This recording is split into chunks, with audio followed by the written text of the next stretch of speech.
Okay guys, तो देखो हम लोगों ने ना लास्ट पार्ट में क्वेश्चन नंबर 12 कवर किया था, ठीक है, जहाँ पे हमने मिस्टर पुरोहित की बुक में उसके इन्वेस्टमेंट के अकाउंट को बनाया था। तो हम सेम क्वेश्चन वापस से करने वाले हैं आज, बट आज हम लोग करेंगे एवरेज कॉस्ट मेथड से। किससे करेंगे? एवरेज कॉस्ट मेथड से हम लोग ये क्वेश्चन करने वाले हैं। हमने कल इसी क्वेश्चन को किया था किस मेथड से? कम ऑन, कल किया था फीफो से, आज करेंगे एवरेज कॉस्ट मेथड से। तो हमने बना लिया है वापस से फॉर्मेट सेम टू सेम जैसा बनता है। In the books of mister Purohit, investment in 8% debenture of P limited account, date particular the nominal value interest cost on the debit side, date particular the nominal value interest and cost on the credit side. अब पहला point वापस से पढ़ते हैं, क्या था? तो sir इसने बोला था कि जी पुरोहित के पास में पी लिमिटेड कंपनी के डिबेंचर हैं एज एन इन्वेस्टमेंट, तो उसका असेट है। तो ओपनिंग बैलेंस कितना दिया हुआ है? बोले सर 1,20,000 रुपीज की नॉमिनल वैल्यू के डिबेंचर हैं, और वो कितने में लेकर आया था भाई साहब? 1,18,000 में। तो सेम टू सेम करना है यहाँ पे आपको। ओपनिंग बैलेंस लिख दोगे आप फटाफट से, देखो 1 April 21 to balance brought down. Mister Purohit ने पी लिमिटेड कंपनी के डिबेंचर परचेज कर रखे हैं, तो मिस्टर पुरोहित के लिए वो असेट है। नॉमिनल वैल्यू कितनी है? 1,20,000 और कॉस्ट कितनी है? 1,18,000। कोई भी एक्रूड इंटरेस्ट है क्या बच्चों? कोई भी एक्रूड इंटरेस्ट है क्या? नहीं सर, नहीं है। क्यों नहीं है सर? क्योंकि ये जो कंपनी है ना वो इंटरेस्ट कब देती है? 30 सितंबर और 31 मार्च को, और वैसे भी ये तो 1 अप्रैल का ही अपना बैलेंस दिया हुआ है। तो सर मिस्टर पुरोहित को 31 मार्च तक का, लास्ट ईयर तक का तो इंटरेस्ट मिल ही रखा है। तो सर ओपनिंग में कोई भी एक्रूड इंटरेस्ट नहीं है। समझ में आ गया होगा कल जिसने क्लास अटेंड करी है। ओके, 1 जुलाई 2021 को 100 डिबेंचर खरीदे मिस्टर पुरोहित ने।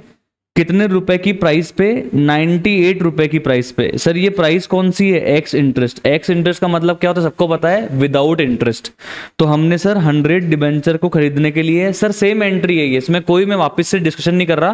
क्या एंट्री करी थी कल हम लोगों ने? Come on, investment account debit, interest account debit to bank की थी ना हम लोगों ने। और क्या वैल्यू पे की थी बताओ? क्या वैल्यू पे की थी? सेम कल का देख के बता दो, सेम है, इसमें कोई चेंज नहीं है। परचेज में कोई चेंज नहीं आने वाला। तो टू बैंक अकाउंट। अब वापस से वर्किंग नोट नहीं बना रहा मैं, अपन ने कल बना लिया था, वापस से नहीं बना रहा। कितनी नॉमिनल वैल्यू के अपन ने डिबेंचर परचेस किए? 100 डिबेंचर, एक की नॉमिनल वैल्यू कितनी है? 100। तो नॉमिनल वैल्यू कितनी है ओवरऑल जो मैंने परचेस किया है? 10,000 रुपीज की नॉमिनल वैल्यू के मैंने डिबेंचर परचेस किए हैं। ठीक है, किस प्राइस पे परचेस किए हैं? 100 इंटू एक बार करो आप 98, तो वो कितना होता है? 9,800। बट जिससे परचेज करूंगा वो मुझसे 1% ब्रोकरेज भी लेगा, तो उसमें 1% ब्रोकरेज ऐड कर दो। तो 9,800 प्लस 1% कितना हो गया? 9,898। कैलकुलेटर चलाओगे समझ में आ जाएगा। तो देखो कितना आ गया हमारी कॉस्ट, 9,898। अब जिससे भी मैं डिबेंचर परचेज करके लेकर आया हूँगा वो मुझसे ना सर अप्रैल, मई और जून का इंटरेस्ट लेगा। क्यों? क्योंकि जिससे भी मैं डिबेंचर परचेज करके लेकर आया हूँगा उसको तो 1 अप्रैल तक का ही इंटरेस्ट मिल रखा है। क्योंकि जो भी कंपनी है ना ये पी लिमिटेड, इसने लास्ट इंटरेस्ट कब दे रखा है? 31 मार्च को। तो उस भाई को अप्रैल, मई और जून का इंटरेस्ट अब नहीं मिलेगा कंपनी से, तो वो हमसे लेगा। तो मैं 3 महीने का उसको इंटरेस्ट भी पे करके आऊंगा। और 3 महीने का इंटरेस्ट कैसे निकालेंगे सर? 10,000 की नॉमिनल वैल्यू का डिबेंचर परचेज करके लेकर आया, 8% की इंटरेस्ट रेट है, 3 महीने के हिसाब से कितना होता है कमॉन? 200 रुपए। ये हमने कल भी कवर किया था, तो सेम टू सेम है, यहाँ पे आ गया ये 200 रुपीज। यहां तक कोई डाउट ही नहीं है, बिल्कुल सेम है, कोई चेंज नहीं है यहां तक। पैटर्न में आगे चलते हैं। अब सर मैंने ना सेल किया है सर, अब समझना, प्लीज समझना, मैंने सेल किया है 200 डिबेंचर। कितनी प्राइस पे? 100 रुपीज की प्राइस पे। किस डेट को? 1 अक्टूबर। सर 1 अक्टूबर पे मत जाओ, पहले ना 30 सितंबर पे आओ आप, क्योंकि 30 सितंबर को पी लिमिटेड हमें क्या देगी? 6 मंथ्स का इंटरेस्ट देगी। मतलब P limited half yearly interest देती है, एक तो 30 सितंबर को और एक 31 मार्च को। तो 30 सितंबर को मुझे पी लिमिटेड इंटरेस्ट देगी। इंटरेस्ट देगी तो मेरी एंट्री क्या हो जाएगी? कैश या bank account debit to interest. तो क्रेडिट साइड पे मैं क्या लिख दूंगा? By bank. किस कॉलम में? इन्वेस्टमेंट कॉलम में या इंटरेस्ट कॉलम में? इंटरेस्ट कॉलम में। किस डेट पे? 30 सितंबर 21 कितने रुपए की नॉमिनल वैल्यू के डिबेंचर पे मुझे इंटरेस्ट मिलेगा? सर 1,20,000 का तो मेरे पास में था, 10,000 की नॉमिनल वैल्यू का डिबेंचर में और लेकर आ गया, तो ओवरऑल मुझे 1,30,000 रुपीज की नॉमिनल वैल्यू पे क्या मिलेगा? कम ऑन, इंटरेस्ट मिलेगा। तो 1,30,000 का 8% इंटू 6/12 बताइए कितना होता है? सर सेम ही है वैल्यू तो, 5,200। अब 1 अक्टूबर को मैं सेल कर रहा हूं कम ऑन, तो इसके लिए ना मैं वही सेम टू सेम क्या करूंगा सर, 1 अक्टूबर की सेल निकालने के लिए मैं क्या बनाऊंगा? Working note. क्या बनाएंगे कम ऑन? Working note. तो आओ आप वर्किंग नोट बनाइए।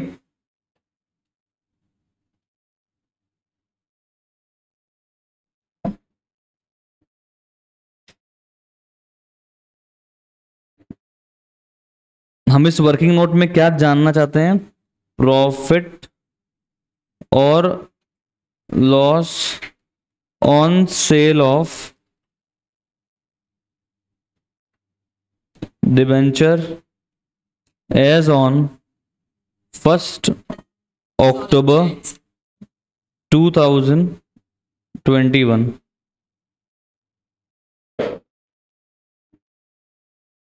तो सर देखो, हमने 1 अक्टूबर 2021 को सेल किया है। कितने डिबेंचर सेल किए हैं? 200 डिबेंचर।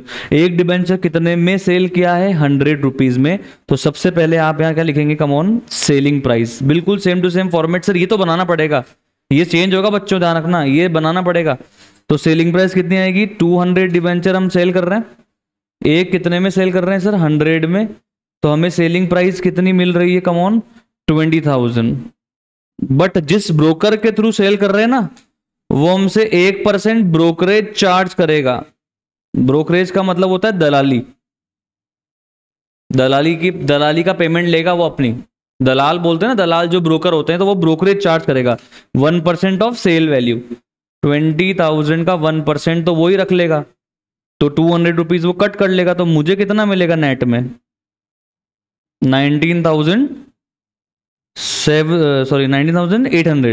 तो नेट सेलिंग प्राइस हो गई आपके 19,800। यहां तक तो सेम है, ये तो अपन ने कल क्वेश्चन में भी सेम ही निकाला था, 19,800 ही आया था, वहां तक तो कोई चेंज नहीं है।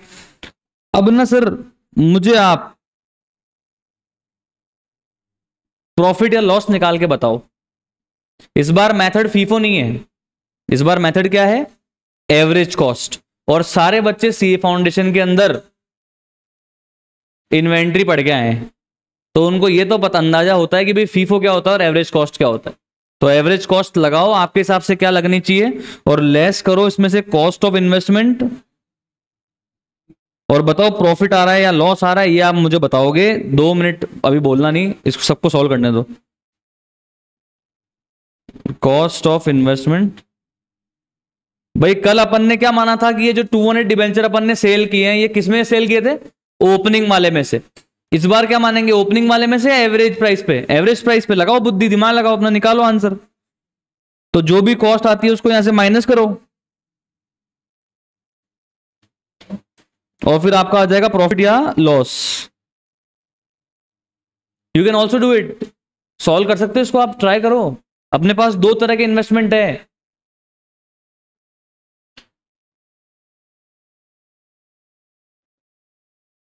मैं बताता हूं आपको, हिंट देता हूं, देखो ये 1,20,000 रुपीज की नॉमिनल वैल्यू के डिबेंचर थे ना मेरे पास में स्टार्टिंग में, तो ये थे 1200 डिबेंचर, क्योंकि 100 का है। तो 1200 डिबेंचर कितने का था? 1,18,000 का। ये कितने डिबेंचर और लेके आए? 100 डिबेंचर। कितने का लेके आए? 9898 के। तो एवरेज कॉस्ट निकालो कितनी पड़ रही है, और 200 डिबेंचर जो हम सेल कर रहे हैं उससे मल्टीप्लाई कर दो, पता लग जाएगा आपको कॉस्ट ऑफ इन्वेस्टमेंट कितना आ रहा है।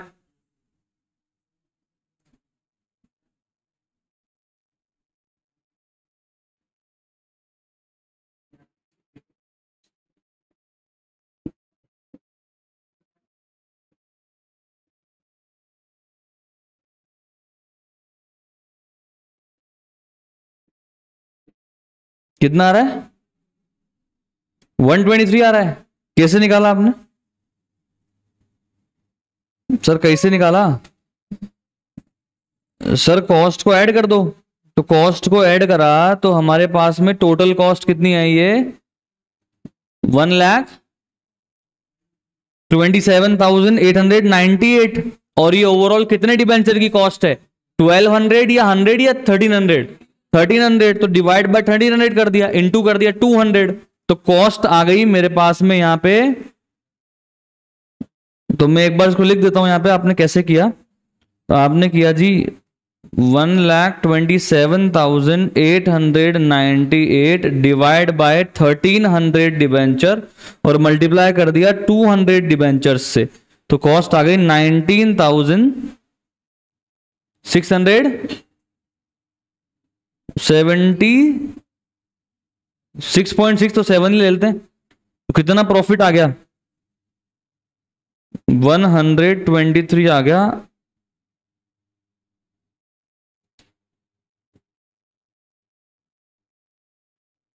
Profit on sale of investment.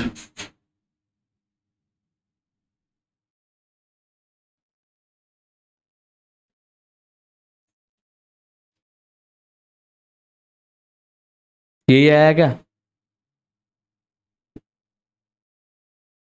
अब इसकी एंट्री कैसे रिकॉर्ड करोगे बताओ? एंट्री कैसे रिकॉर्ड करोगे बताओ?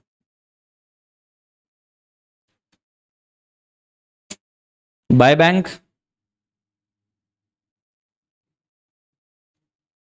बाय बैंक होगा ना ब्रो, पैसे मिले। अरे पैसे मिले ना। अरे प्रॉफिट का नहीं ब्रो, पूरी एंट्री। प्रॉफिट में तो 2 बैंक क्यों आएगा?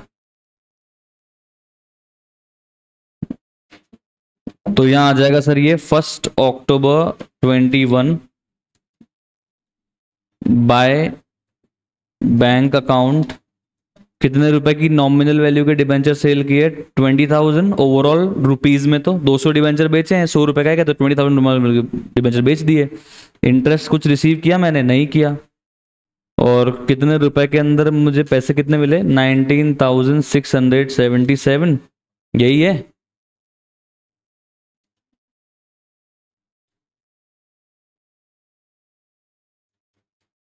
या 19,800 आएगा? यहां तो सेल वैल्यू आएगी ना जी सर, यहां तो सेल वैल्यू आएगी सर। ये क्यों लिखा आपने? जितना पैसा मिलेगा वही तो लिखेंगे, 19,800। और यहां लिखते हैं हम लोग 2 प्रॉफिट ऑन सेल।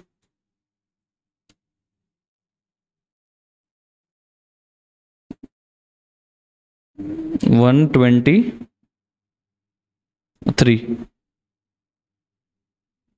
ठीक है। सबने लिख दिया? बोलो बोलो बच्चों, अब देखने का जादू होगा।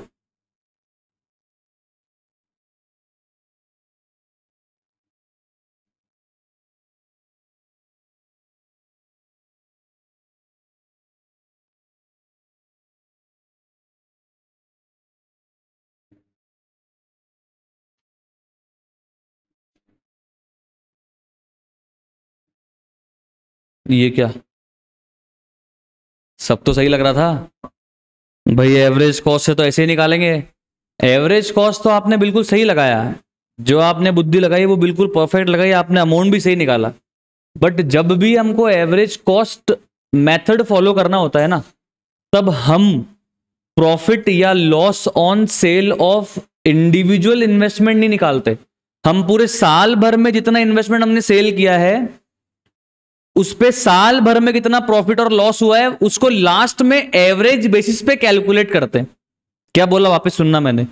अभी अपन ने 1 अक्टूबर को सेल करी, तो ये तो एक सेल हुई। इसके बाद अपन फिर सेल करेंगे, इसके बाद फिर सेल करेंगे ना, तो अलग अलग सेल पे प्रॉफिट और लॉस नहीं निकालते एवरेज कॉस्ट मेथड में। 3 सेल अगर हुई है तो तीनों सेलों का टोटल लॉस और प्रॉफिट एवरेज बेसिस पे एक ही बार निकालेंगे। कब? वो भी ईयर के एंड पे। कब निकालेंगे जी? ईयर के एंड पे। इस मेथड में ऐसा ही करते हैं हम लोग ट्रीटमेंट। सब मेथड का अपना अपना ट्रीटमेंट होता है। जैसे गुडविल निकालने के अलग अलग मेथड होते हैं, super profit method, average method, capitalisation method. तो वैसे ही यहाँ पे इन्वेस्टमेंट पे प्रॉफिट और लॉस निकालने के भी अलग अलग मेथड होते हैं। एक तो होता है फीफो और एक होता है एवरेज कॉस्ट। फीफो तो हर इंडिविजुअल सेल के बाद प्रॉफिट और लॉस निकालने के लिए लगाना पड़ता है, वहां पे तो हर सेल करने के बाद आपको प्रॉफिट लॉस अलग से इंडिपेंडेंटली कैलकुलेट करना पड़ता है, पर यहां पे इस मेथड में आपको हर इंडिविजुअल सेल के बाद प्रॉफिट और लॉस अलग से कैलकुलेट नहीं करना होता है। तो फिर कब कैलकुलेट करेंगे? ईयर एंड पे। समझ में आ गया? तो सर ये जो लिखा है यहां पे 19,800, ये तो सही है क्या? हाँ ये तो सही है। सेल वैल्यू रिकॉर्ड करेंगे, प्रॉफिट और लॉस अभी रिकॉर्ड नहीं करेंगे। समझ में आ रहा है क्या आपको? सेल वैल्यू रिकॉर्ड करेंगे बट प्रॉफिट और लॉस रिकॉर्ड नहीं करेंगे। Okay, is that clear? Sure? Confirm एकदम? चलें आगे। तो सर बस कुछ नहीं कट करना ना हमको? नहीं, बस ऐसे इज्जत से कट कर देना आप, ऐसे इज्जत से कट कर देना। नेट सेलिंग प्राइस मत कट कर देना, यहां तक तो सही है। नेट सेलिंग प्राइस यहां तक तो सही है, यहां तक मत कट कर देना।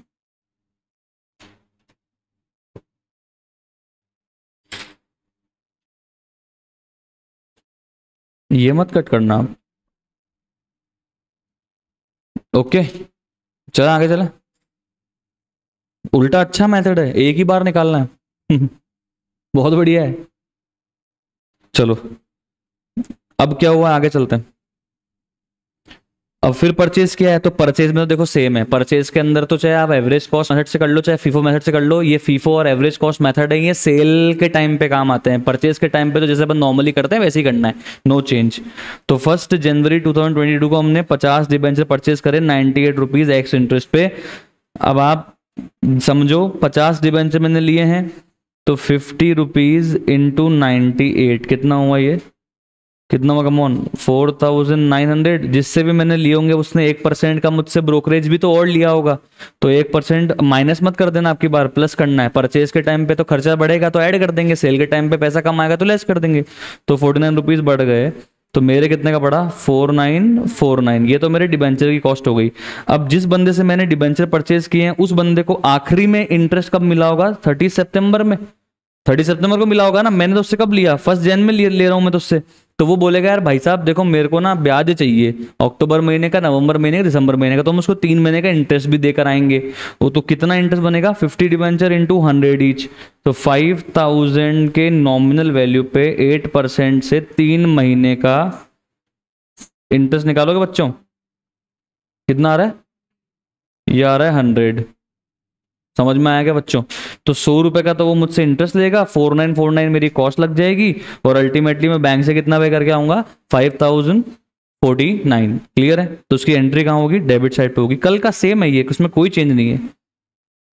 1 जनवरी 22 टू बैंक, नॉमिनल वैल्यू कितना है? 5000, इंटरेस्ट कितना है? 100, और कॉस्ट कितनी है? 4949। यही आ रहा है। परचेज में ब्रोकरेज ऐड करते हैं, सेल में ब्रोकरेज लेस करते हैं। कोई चेंज? परचेज में कभी कोई चेंज नहीं होना, कोई से मेथड लगा लो आप। आगे चलते हैं। 1 फरवरी 2022 को हमने फिर डिबेंचर सेल किए। हमने फिर डिबेंचर सेल किए कितने? 200 डिबेंचर। तो देखो आ जाओ वापस से बनाते हैं वर्किंग नोट। ये 2 बनाते हैं।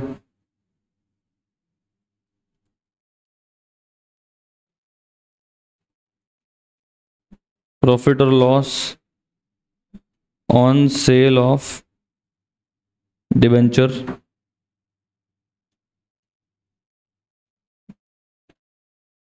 First Feb 2022। सबसे पहले क्या लिखेंगे? Selling price.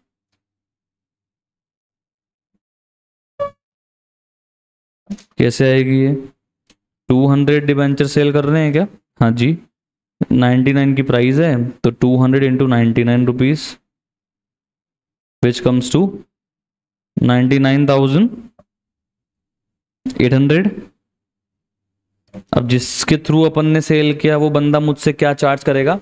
ब्रोकरेज चार्ज करेगा। तो ऐड करूंगा या लेस करूंगा? सर लेस करूंगा, मुझे पैसे कम मिलेंगे ना।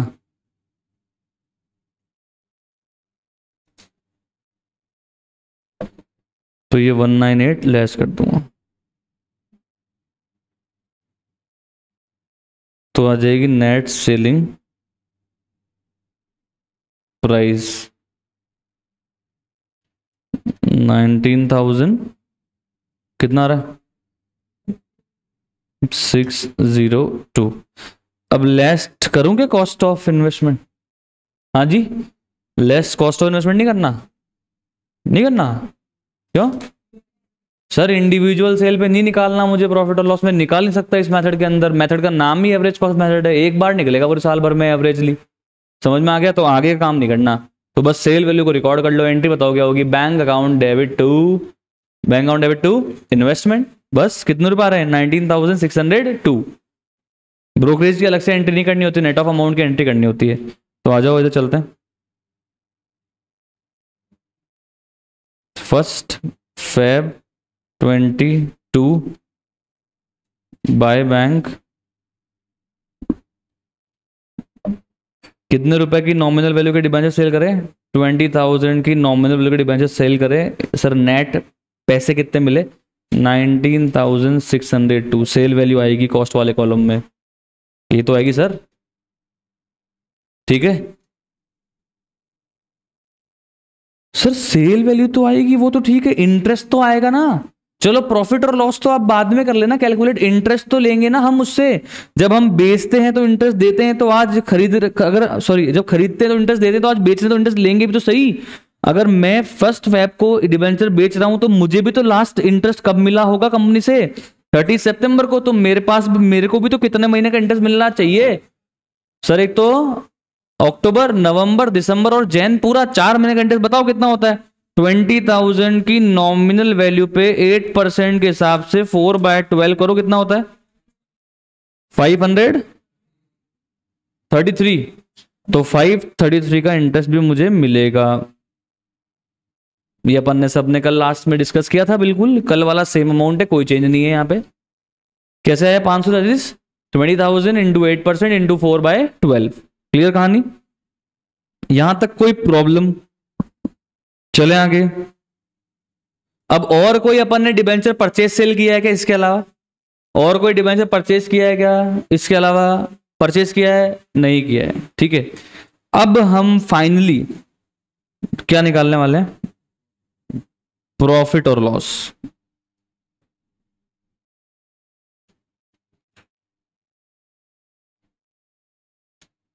प्रॉफिट और लॉस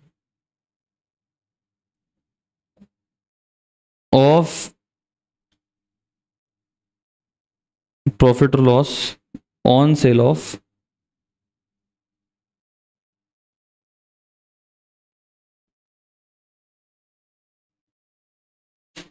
डिबेंचर्स या इन्वेस्टमेंट ड्यूरिंग द ईयर। साल भर में जो भी बेचे अपन ने सर, वहां तक का पूरा प्रॉफिट और लॉस हम निकाल रहे हैं।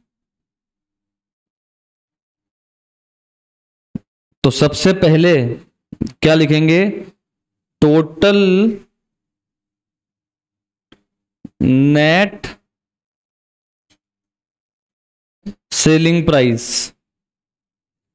जो 1 अक्टूबर को सेल किया था बच्चों अपन ने, उसमें नेट कितना मिला मुझे? 19,800।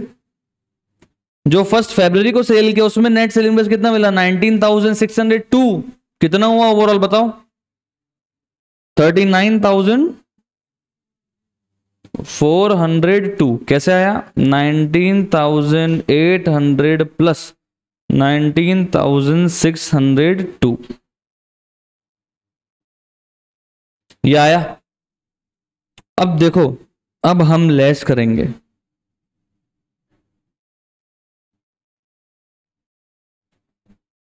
इसको बोलेंगे average cost of investment sold during the year. कैसे निकालेंगे बच्चों? सारे जितने भी हमने परचेज किए इनकी कॉस्ट को ऐड कर लो। 1800 प्लस 9898 प्लस 4949, बताओ कितना होता है? कम ऑन, कितना होता है बताओ मुझे? हाँ, 1,32,847। डिवाइड करो, किससे करोगे डिवाइड? 120 प्लस 10,000 प्लस 5,000, या तो नॉमिनल वैल्यू ले लो या नंबर ऑफ डिबेंचर ले लो। तो कितना हो गया? 1200 प्लस 100 प्लस 50, कितना हो गया जी? 1350। और बेचे कितने अपन ने ओवरऑल? 400, तो इंटू कर दो 400। देखो मैं करवाता हूं, वापस देखो। टोटल कॉस्ट कितनी बताई आपने? 1,32,847।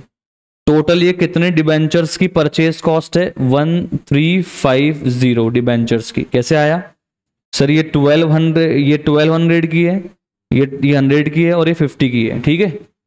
अपन ने कितने बेचे ओवरऑल डिबेंचर? कितने बेचे अपन ने? ये तो रुपीज में है nominal value. Number of debenture कितने बेचे? 400। तो इंटू कर दूंगा इससे 400 से, तो कितना आ जाएगा बताइए? 39,362। तो अब बताइए फाइनली बच्चों, प्रॉफिट या लॉस? प्रॉफिट या loss? Profit on sale of debentures या इन्वेस्टमेंट 40 रुपीज का प्रॉफिट। कहां लिखोगे इसको? कहां लिखोगे इसको? सर इन्वेस्टमेंट अकाउंट के डेबिट में लिखेंगे इसको, क्रेडिट में नहीं लिखेंगे। क्रेडिट में तो सेल वैल्यू लिखते हैं हम, क्रेडिट में लॉस लिखते हैं, डेबिट में लिखेंगे प्रॉफिट। जिस हमने लिख दिया क्या? तो देखो डेबिट साइड में हम लिखेंगे to profit on sale of investment, working note number 3, cost column में लिखना 40। और ये कब लिखेंगे हम लोग? 31 मार्च। क्लियर? यहां तक कोई डाउट?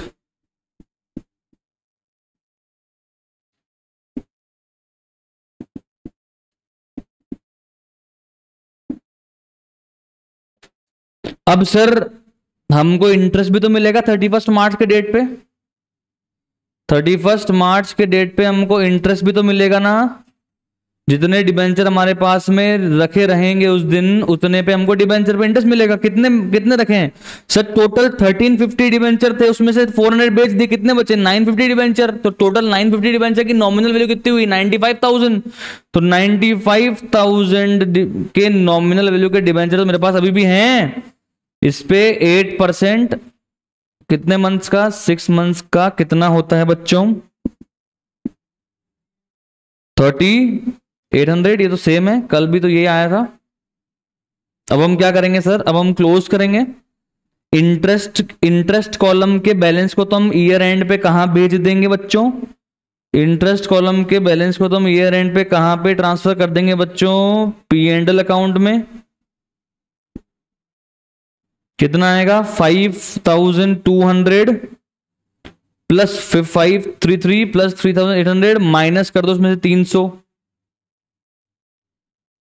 बताओ कितना आ रहा है? वही आएगा 9,233। सेम ही आएगा, ये तो कल वाला ही।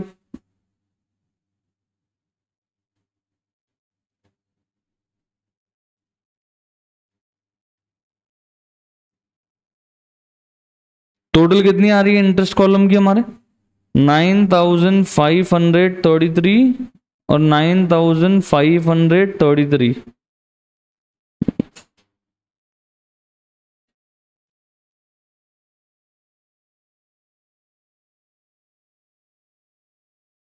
अब आपको पता है एक काम और रह गया अपना, कि लास्ट में किस वैल्यू पे इन्वेस्टमेंट को दिखाएंगे हम लोग। क्लोजिंग वैल्यू दिखानी है ना हमको, तो कैसे निकालेंगे ये क्लोजिंग बैलेंस?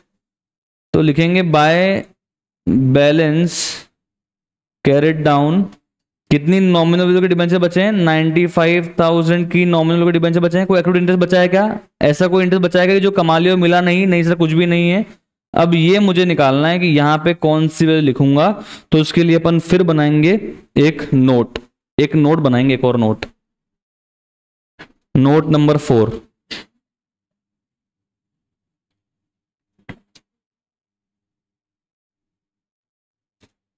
वही सेम टू सेम कल की तरह ही, कैरिंग अमाउंट ऑफ डिबेंचर्स या investments on 31st March 2022 will be lower of A और B। A क्या होगा, कॉस्ट ऑफ इन्वेस्टमेंट या एवरेज कॉस्ट ऑफ इन्वेस्टमेंट? अब की बार एवरेज कॉस्ट ऑफ इन्वेस्टमेंट और बी क्या होगा, market value of investment, NRV. हाँ मतलब वही मार्केट वैल्यू ऑफ इन्वेस्टमेंट्स। तो सर अपने पास में आपने मुझे थोड़ी देर पहले बताया टोटल कितनी एवरेज कॉस्ट का डिबेंचर आया था, इन्वेस्टमेंट आया था 1,32,847। कितने नंबर ऑफ डिबेंचर थे, कितने नंबर ऑफ डिबेंचर थे बताओ, 1350। उसमें से कितने बच गए, 950। तो बताओ एवरेज कॉस्ट कैसे निकलेगी, बताइए कम ऑन। वही सेम तरीका है, तरीका सेम थोड़ा हो जाएगा।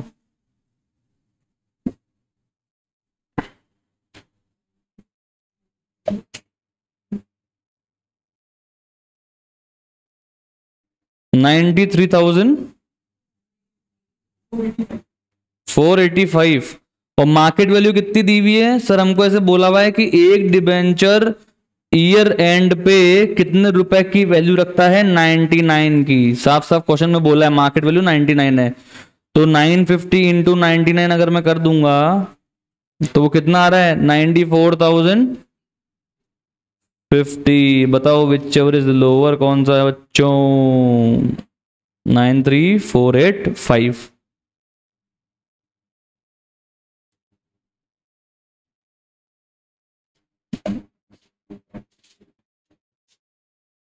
तो which ever is lower 93,485।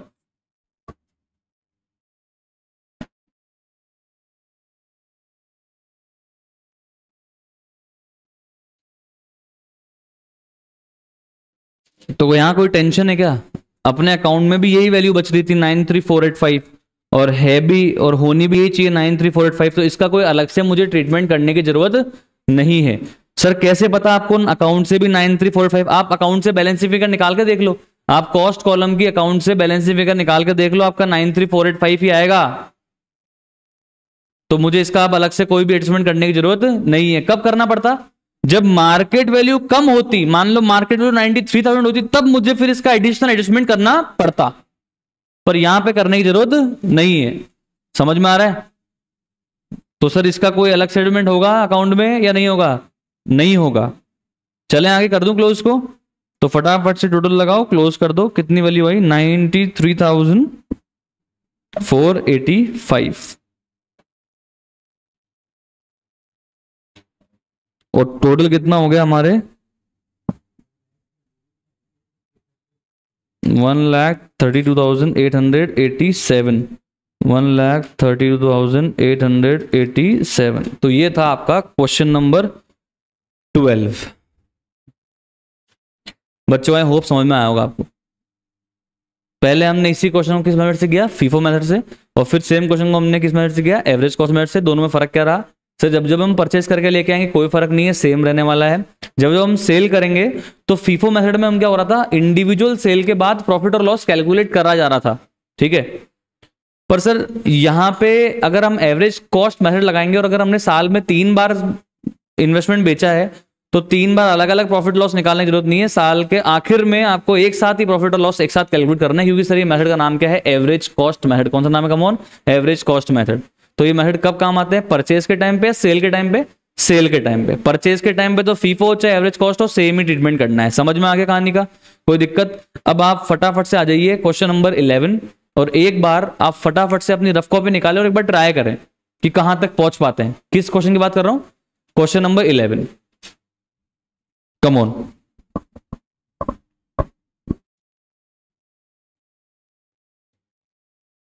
Okay guys, now check question number 11। आप लोगों ने सबने ट्राई कर लिया है, ऑलमोस्ट बच्चों का आंसर भी आ गया है, तो अब इसको अपन पढ़ते हैं फटाफट से। The following information is presented by mister Z, a stock broker, relating to his holdings in 9% central government bond. Mister Z एक बंदा है, ठीक है, इसने सेंट्रल गवर्नमेंट के बॉन्ड्स में पैसे लगा रखे हैं और उसकी आपको डिटेल दे रखी है। ओपनिंग बैलेंस आपके पास में है, यहाँ पे नॉमिनल वैल्यू और कॉस्ट दी हुई है, ठीक है। परचेज किया है इसने साल भर में, सेल किया है, ठीक है, कुछ एक्स इंटरेस्ट प्राइस है, कुछ कम इंटरेस्ट प्राइस, देखेंगे क्या होता है, ये समझ में आ जाएगा आपको।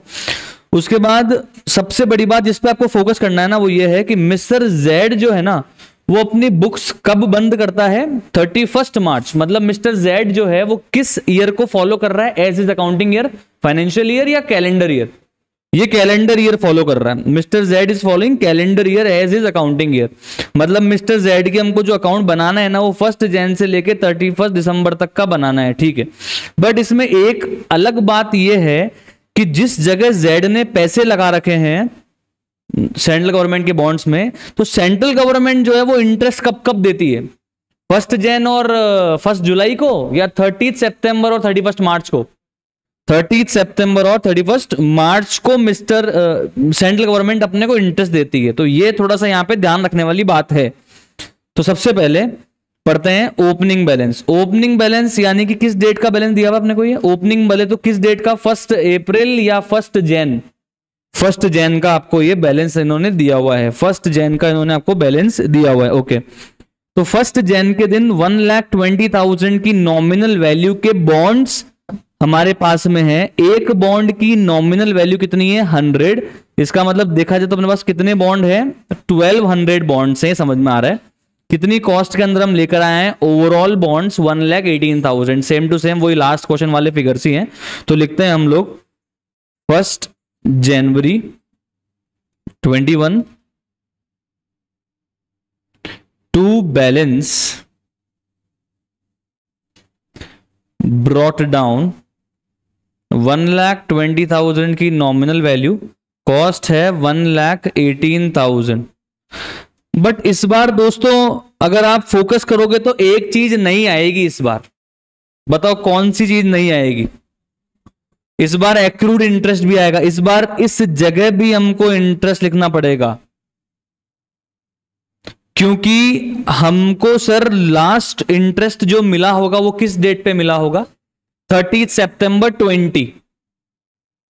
अगर 1 जनवरी 2021 की बात करें तो इससे पहले लास्ट कब इंटरेस्ट मिला हुआ है?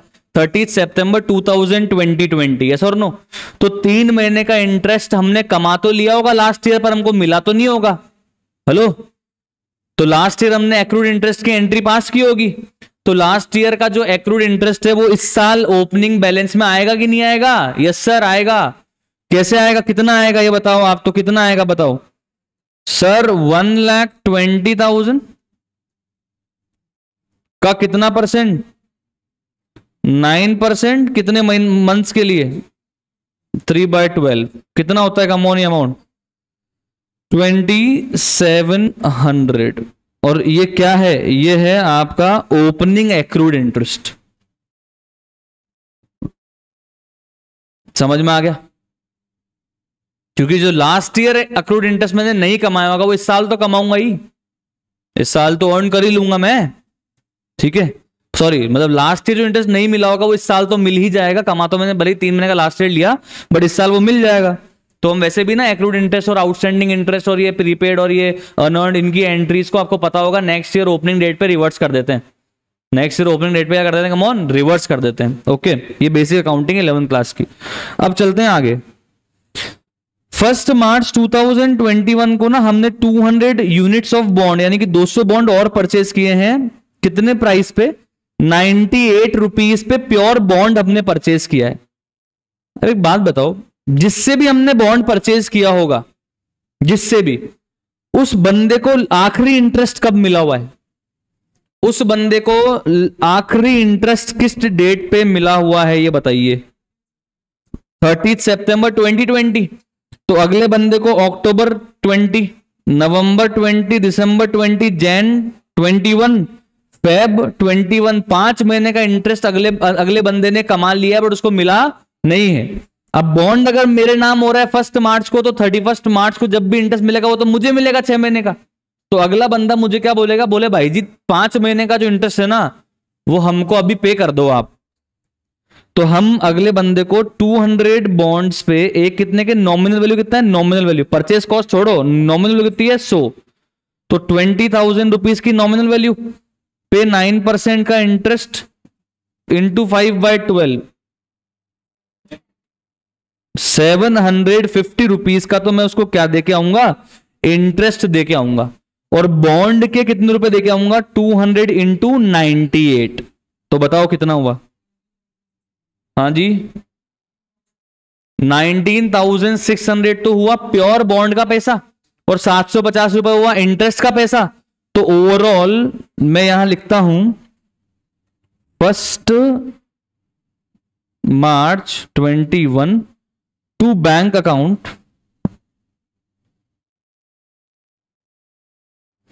कितना nominal value come on 20,000, interest कितना बताया आपने मेरे को 750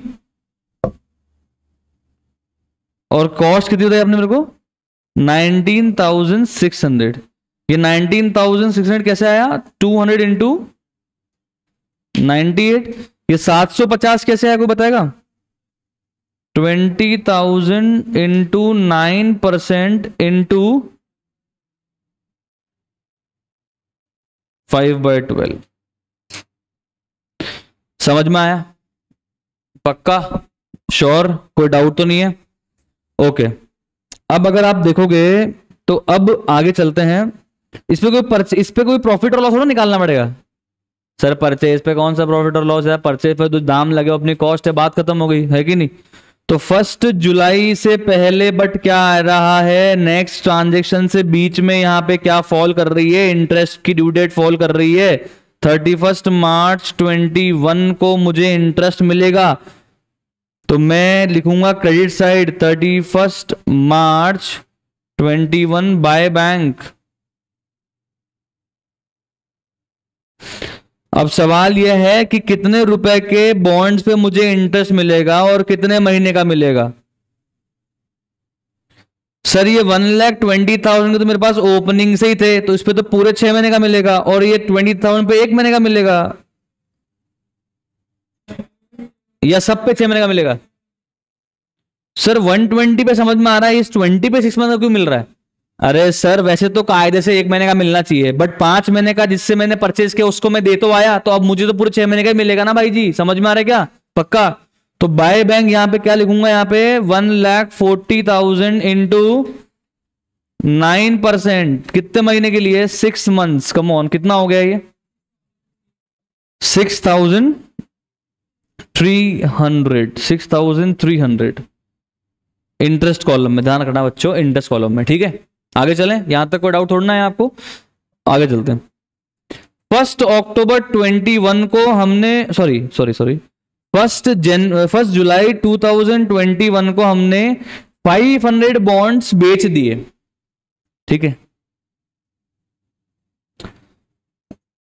कितने रुपए के अंदर बेचे, 100 रुपीज के अंदर। तो इसमें इंटरेस्ट इंक्लूडेड है या अदर देन इंटरेस्ट की प्राइस है ये। एक्स इंटरेस्ट का मतलब होता है इंटरेस्ट के बिना, ये तो पता है अपने को ना, एक्स इंटरेस्ट, एक्स वैल्यू मतलब इसके बिना। तो 100 रुपए मेरे को प्योर मेरे बॉन्ड के मिले हैं, तो 50,000 रुपए तो मुझे मेरे बॉन्ड के मिल गए। अब एक बात बताओ, जिस भी बंदे को मैं सेल कर रहा हूं, क्या उससे मैं इंटरेस्ट चार्ज नहीं करूंगा क्या मैं इंटरेस्ट उससे कलेक्ट नहीं करूंगा क्या, कलेक्ट करूंगा। क्यों, क्योंकि मुझे आखिरी इंटरेस्ट कब मिला है, 31 मार्च।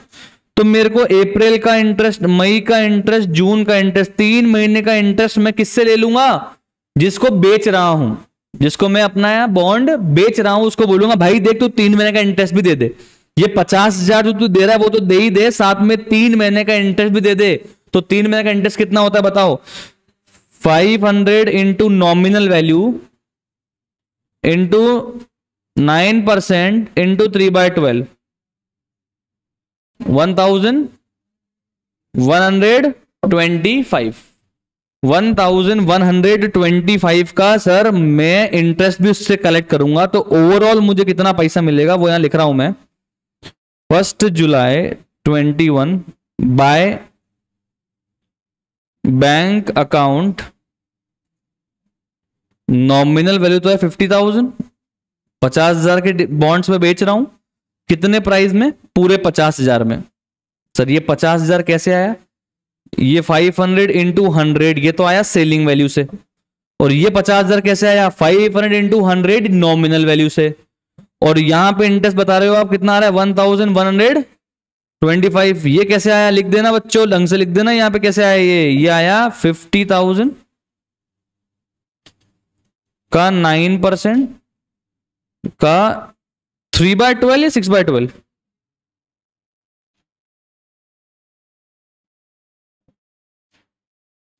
क्योंकि जिसको भी मैं बॉन्ड बेच रहा हूं अब उसको मिलेगा इंटरेस्ट, मुझे तो मिलेगा, तो मैं तो उससे लूंगा। समझ में आ गया? पक्का कोई डाउट है यहां पे? प्रॉफिट हुआ है लॉस? प्रॉफिट हुआ है लॉस? सर कैसे निकालेंगे? सर कैसे निकालेंगे profit loss? Sir FIFO method है, एवरेज मेथड। फीफो तो इंडिविजुअल सेल के बाद प्रॉफिट लॉस निकालना पड़ेगा या लास्ट में निकालेंगे? सर इंडिविजुअल सेल के बाद निकालना पड़ेगा। तो आ जाओ नीचे बनाते हैं वर्किंग नोट। तो बनाते हैं हम लोग वर्किंग नोट। क्या लिखोगे? Working note number 1, calculation of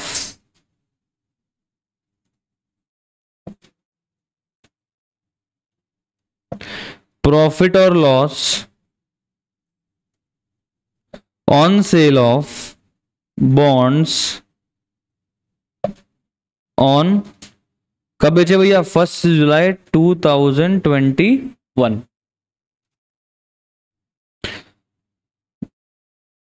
तो सबसे ऊपर ले देता हूं मैं सेलिंग प्राइस,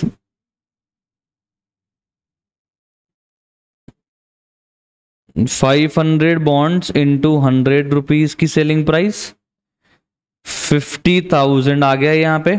अब इसमें से कोई ब्रोकरेज थोड़ा ना लेस वेस करनी है। सर इस क्वेश्चन में ब्रोकरेज का कॉन्सेप्ट ही नहीं है, ठीक है? तो हम तो डायरेक्टली क्या लिखेंगे? लेस कॉस्ट ऑफ बॉन्ड्स या इन्वेस्टमेंट सोल्ड। अब फीफो लगाना है, तो ये जो 500 बॉन्ड मैंने बेचे होंगे वो इस स्टार्टिंग वाले 1200 में से बेचे होंगे। यस और नो? इन्वेंट्री पढ़ के आए, सबको पता है? नहीं तो मैंने कल भी बताया था। तो कैसे निकालेंगे सर? 1,18,000 रुपीज के अंदर में स्टार्टिंग वाले 1200 बॉन्ड्स लाया था, उसमें से 500 बेच रहा हूं। यस और नो? तो कितनी आ रही है कॉस्ट? 49,167 राउंड ऑफ करने के बाद। तो प्रॉफिट कितना आ रहा है?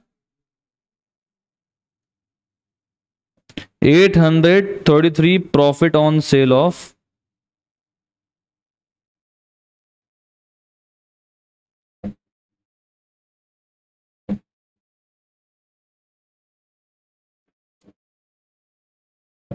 इन्वेस्टमेंट।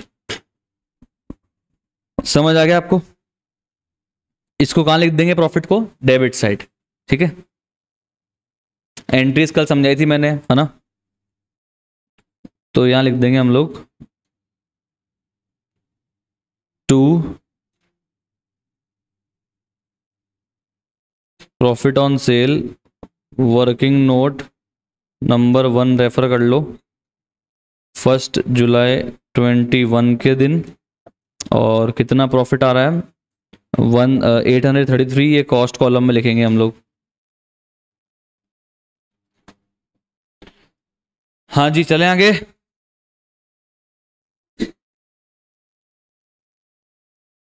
चलेंगे बच्चों? श्योर? चलो जी, तो अब चलते हैं सर इस क्वेश्चन में आगे।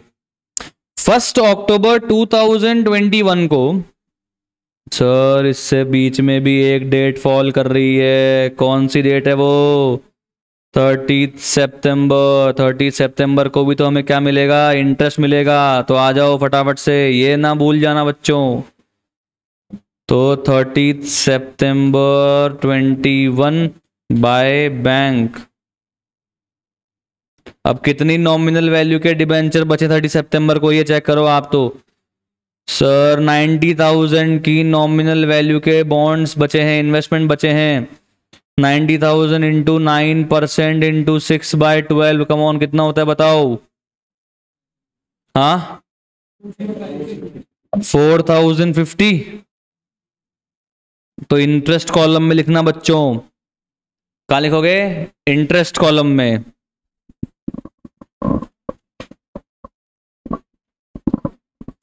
लिख दिया यहां तक, पक्का श्योर। अब चलो सर 1 अक्टूबर वाले ट्रांजेक्शन में अब बात करते हैं। सर तो परचेज केस में तो क्या दिक्कत है, 150 यूनिट्स परचेज की है 98 रुपीज में। अब सर यहाँ पे इन्होंने कम इंटरेस्ट लिखा है, मैं तो बोल रहा हूँ कम इंटरेस्ट तो एक्स इंटरेस्ट तो फर्क क्या पड़ जाएगा, क्योंकि मैंने 1 अक्टूबर को परचेज करी और जिससे ये परचेज करी उसको कब लास्ट आखिरी में कब मिल इसको इंटरेस्ट मिला हुआ है 30 सितंबर को। तो उसको कोई प्रॉब्लम है क्या इंटरेस्ट से, उसको कोई प्रॉब्लम नहीं है, तो वो मुझसे इंटरेस्ट का पैसा लेगा ही नहीं। समझ में आ रहा है। तो यहाँ पे कम लिखने से एक्स लिखने से फर्क पड़ रहा है क्या, इसमें सर इंटरेस्ट का अमाउंट ही नहीं है। तो मैं तो बोल रहा हूं यहाँ कम लिख चाहे एक्स लिख, एक ही बात है। हेलो, कोई फर्क ही नहीं पड़ रहा है इस वाली बात का। तो 98 रुपीज 150 यूनिट्स के अपन ने दिए उस बंदे को, कितने रुपए दिए बताओ ओवरऑल। तो डेबिट साइड में लिखेंगे टू बैंक 1 अक्टूबर 21 15,000 रुपीज की नॉमिनल वैल्यू के बॉन्ड हो गए ना, 150 इंटू 100। इंटरेस्ट देके आना नहीं है सामने वाले को, उसको मिल चुका है। और कितना आ गए, तेज बोल ले यार, 14,700। ठीक है, यहां तक कोई प्रॉब्लम। चले आगे। 1 नवंबर 2021 को हम लोगों ने 300 बॉन्ड्स को बेचा है, किस वैल्यू पे सर 99 विदाउट इंटरेस्ट। मतलब प्योर बॉन्ड के हमने कितने रुपए लिए हैं बंदे से, 99 रुपीज लिए हैं। पर क्या सिर्फ बॉन्ड के रुपए लेंगे या उससे इंटरेस्ट भी लेंगे, उससे इंटरेस्ट भी लेंगे। तो ये 99 में इंक्लूडेड इंटरेस्ट है, अलग से निकालना पड़ेगा, अलग से निकालना पड़ेगा। ठीक है, तो 300 इंटू 99, तो पहले तो बताओ कितने रुपए मिले मुझे। इसका बना लेता हूं मैं, लगे तो मैं बना लेता हूं ना, इसका नोट बना लेता हूं, वर्किंग नोट नंबर 2।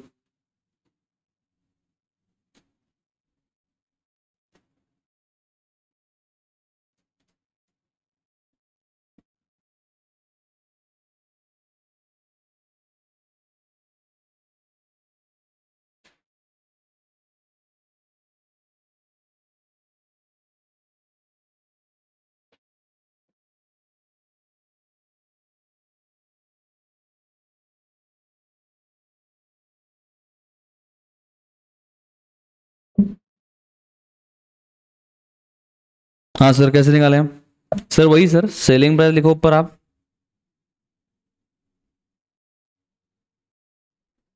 कितनी है 300 इंटू 99,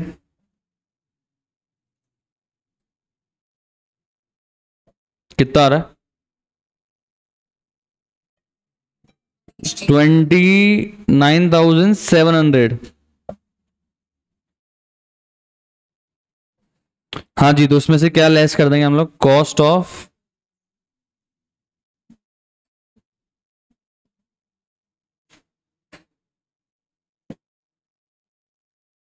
इन्वेस्टमेंट सोल्ड। तो वही ओपनिंग वाले में से ही दिया है क्या, या जो अपन ने मिड में खरीदे उनमें से बेच रहे हैं अपन। सर ओपनिंग में 1200 उसमें से पहले 500 तो बेच चुके, उसी में से 300 बेच रहे हैं। तो वही सेम टू सेम 1,18,000 में लेकर आए थे कितने बॉन्ड 1200, उसी में से 300 बेच रहे हैं, क्योंकि फीफो मेथड है, यही मानेंगे, फर्स्ट इन फर्स्ट आउट। कितना आ रहा है 29,500।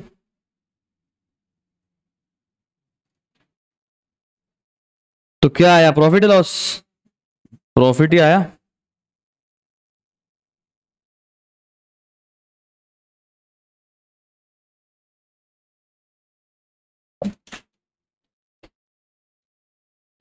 कितना आया सर जी?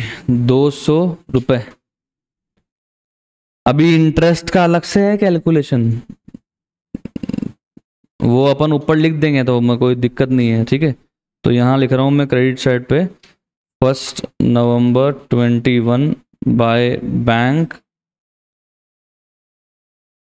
300 बेचा ना, तो कितनी नॉमिनल वैल्यू का बेचा? 300 इंटू 100 यानी कि 30,000। कितने में बेचा? तो ये आया था अपने 29,700। और यहां लिख देंगे प्रॉफिट।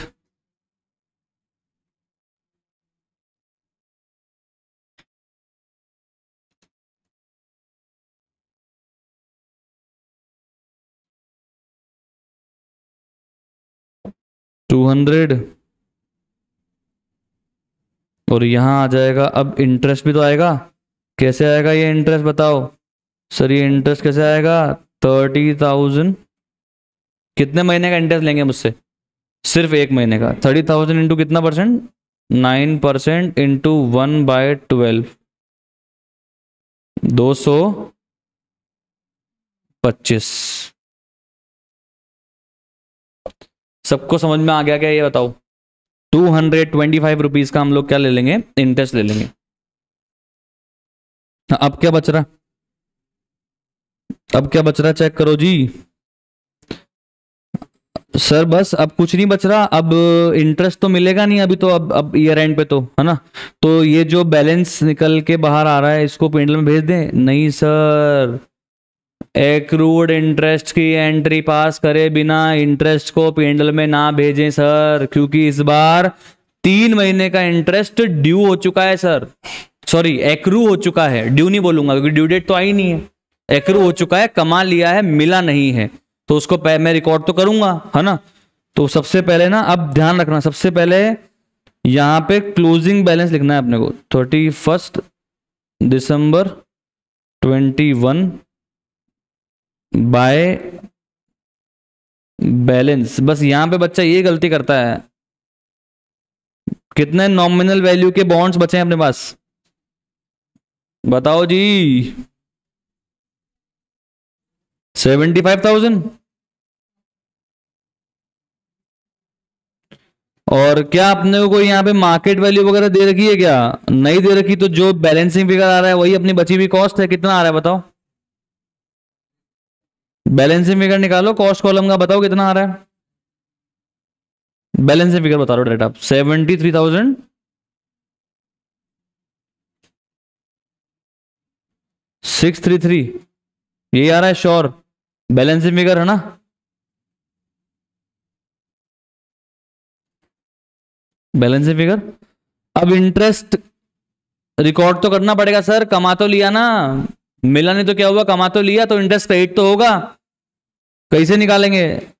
75,000 का 9% 3 मंथ्स के लिए कितना होता है? 1688। ओके। अब लगाएं सर आप टोटल, और इंटरेस्ट का जो बैलेंसिंग फिगर निकल रहा है उसको कहां भेज दें? पी एंड एल में।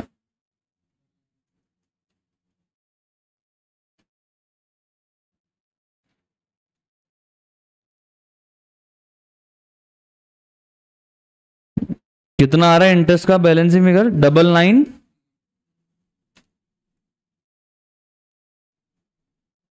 डेबिट साइड पे 2 पी एंड एल अकाउंट, ये इंटरेस्ट हमने पी एंड एल में ट्रांसफर कर दिया। कब? 31 दिसंबर को। ये आ गया बैलेंसिंग फिगर।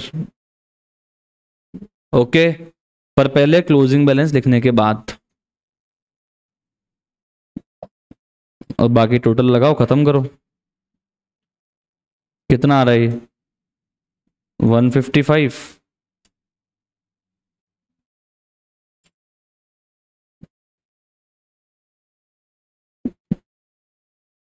ये कितना आ रहा है इंटरेस्ट का टोटल?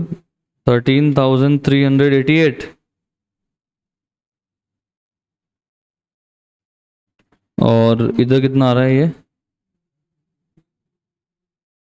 1,53,333, 1,53,333। किसने रफ में जब ट्राई किया था पूरा सही किया था? किस किस का पूरा सही था ये? चलो नाइस, वेरी गुड। लिख लिया क्या आप लोगों ने ये? तो ये था आपका प्रैक्टिकल क्वेश्चन नंबर 11।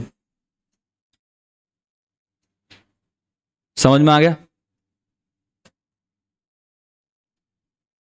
अब आप लोगों को मैंने शीट सेंड की थी accounting for variable income investments की, उसको निकालो।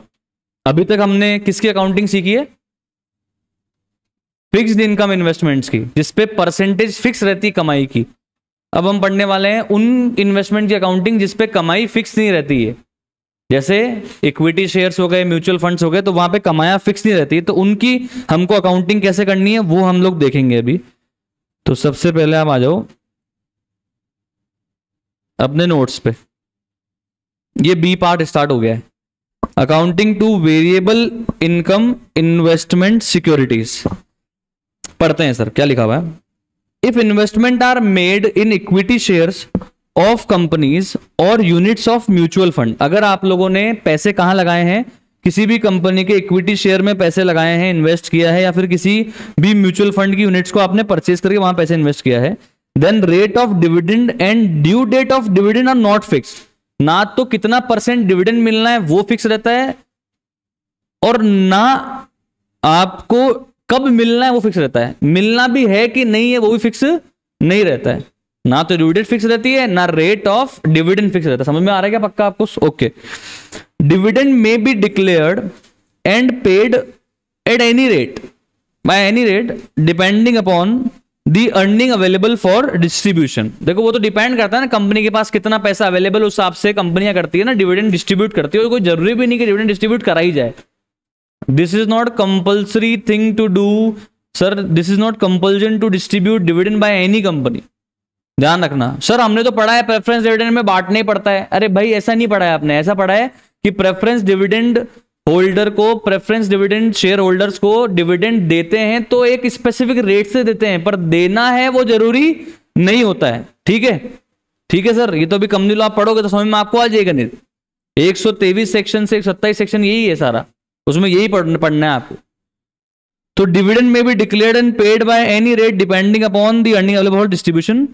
Also, dividend is declared as per the procedure of Companies Act for which no due date is fixed। कोई ड्यू डेट फिक्स्ड नहीं है। आगे चलते हैं, अब अकाउंटिंग पढ़ते हैं।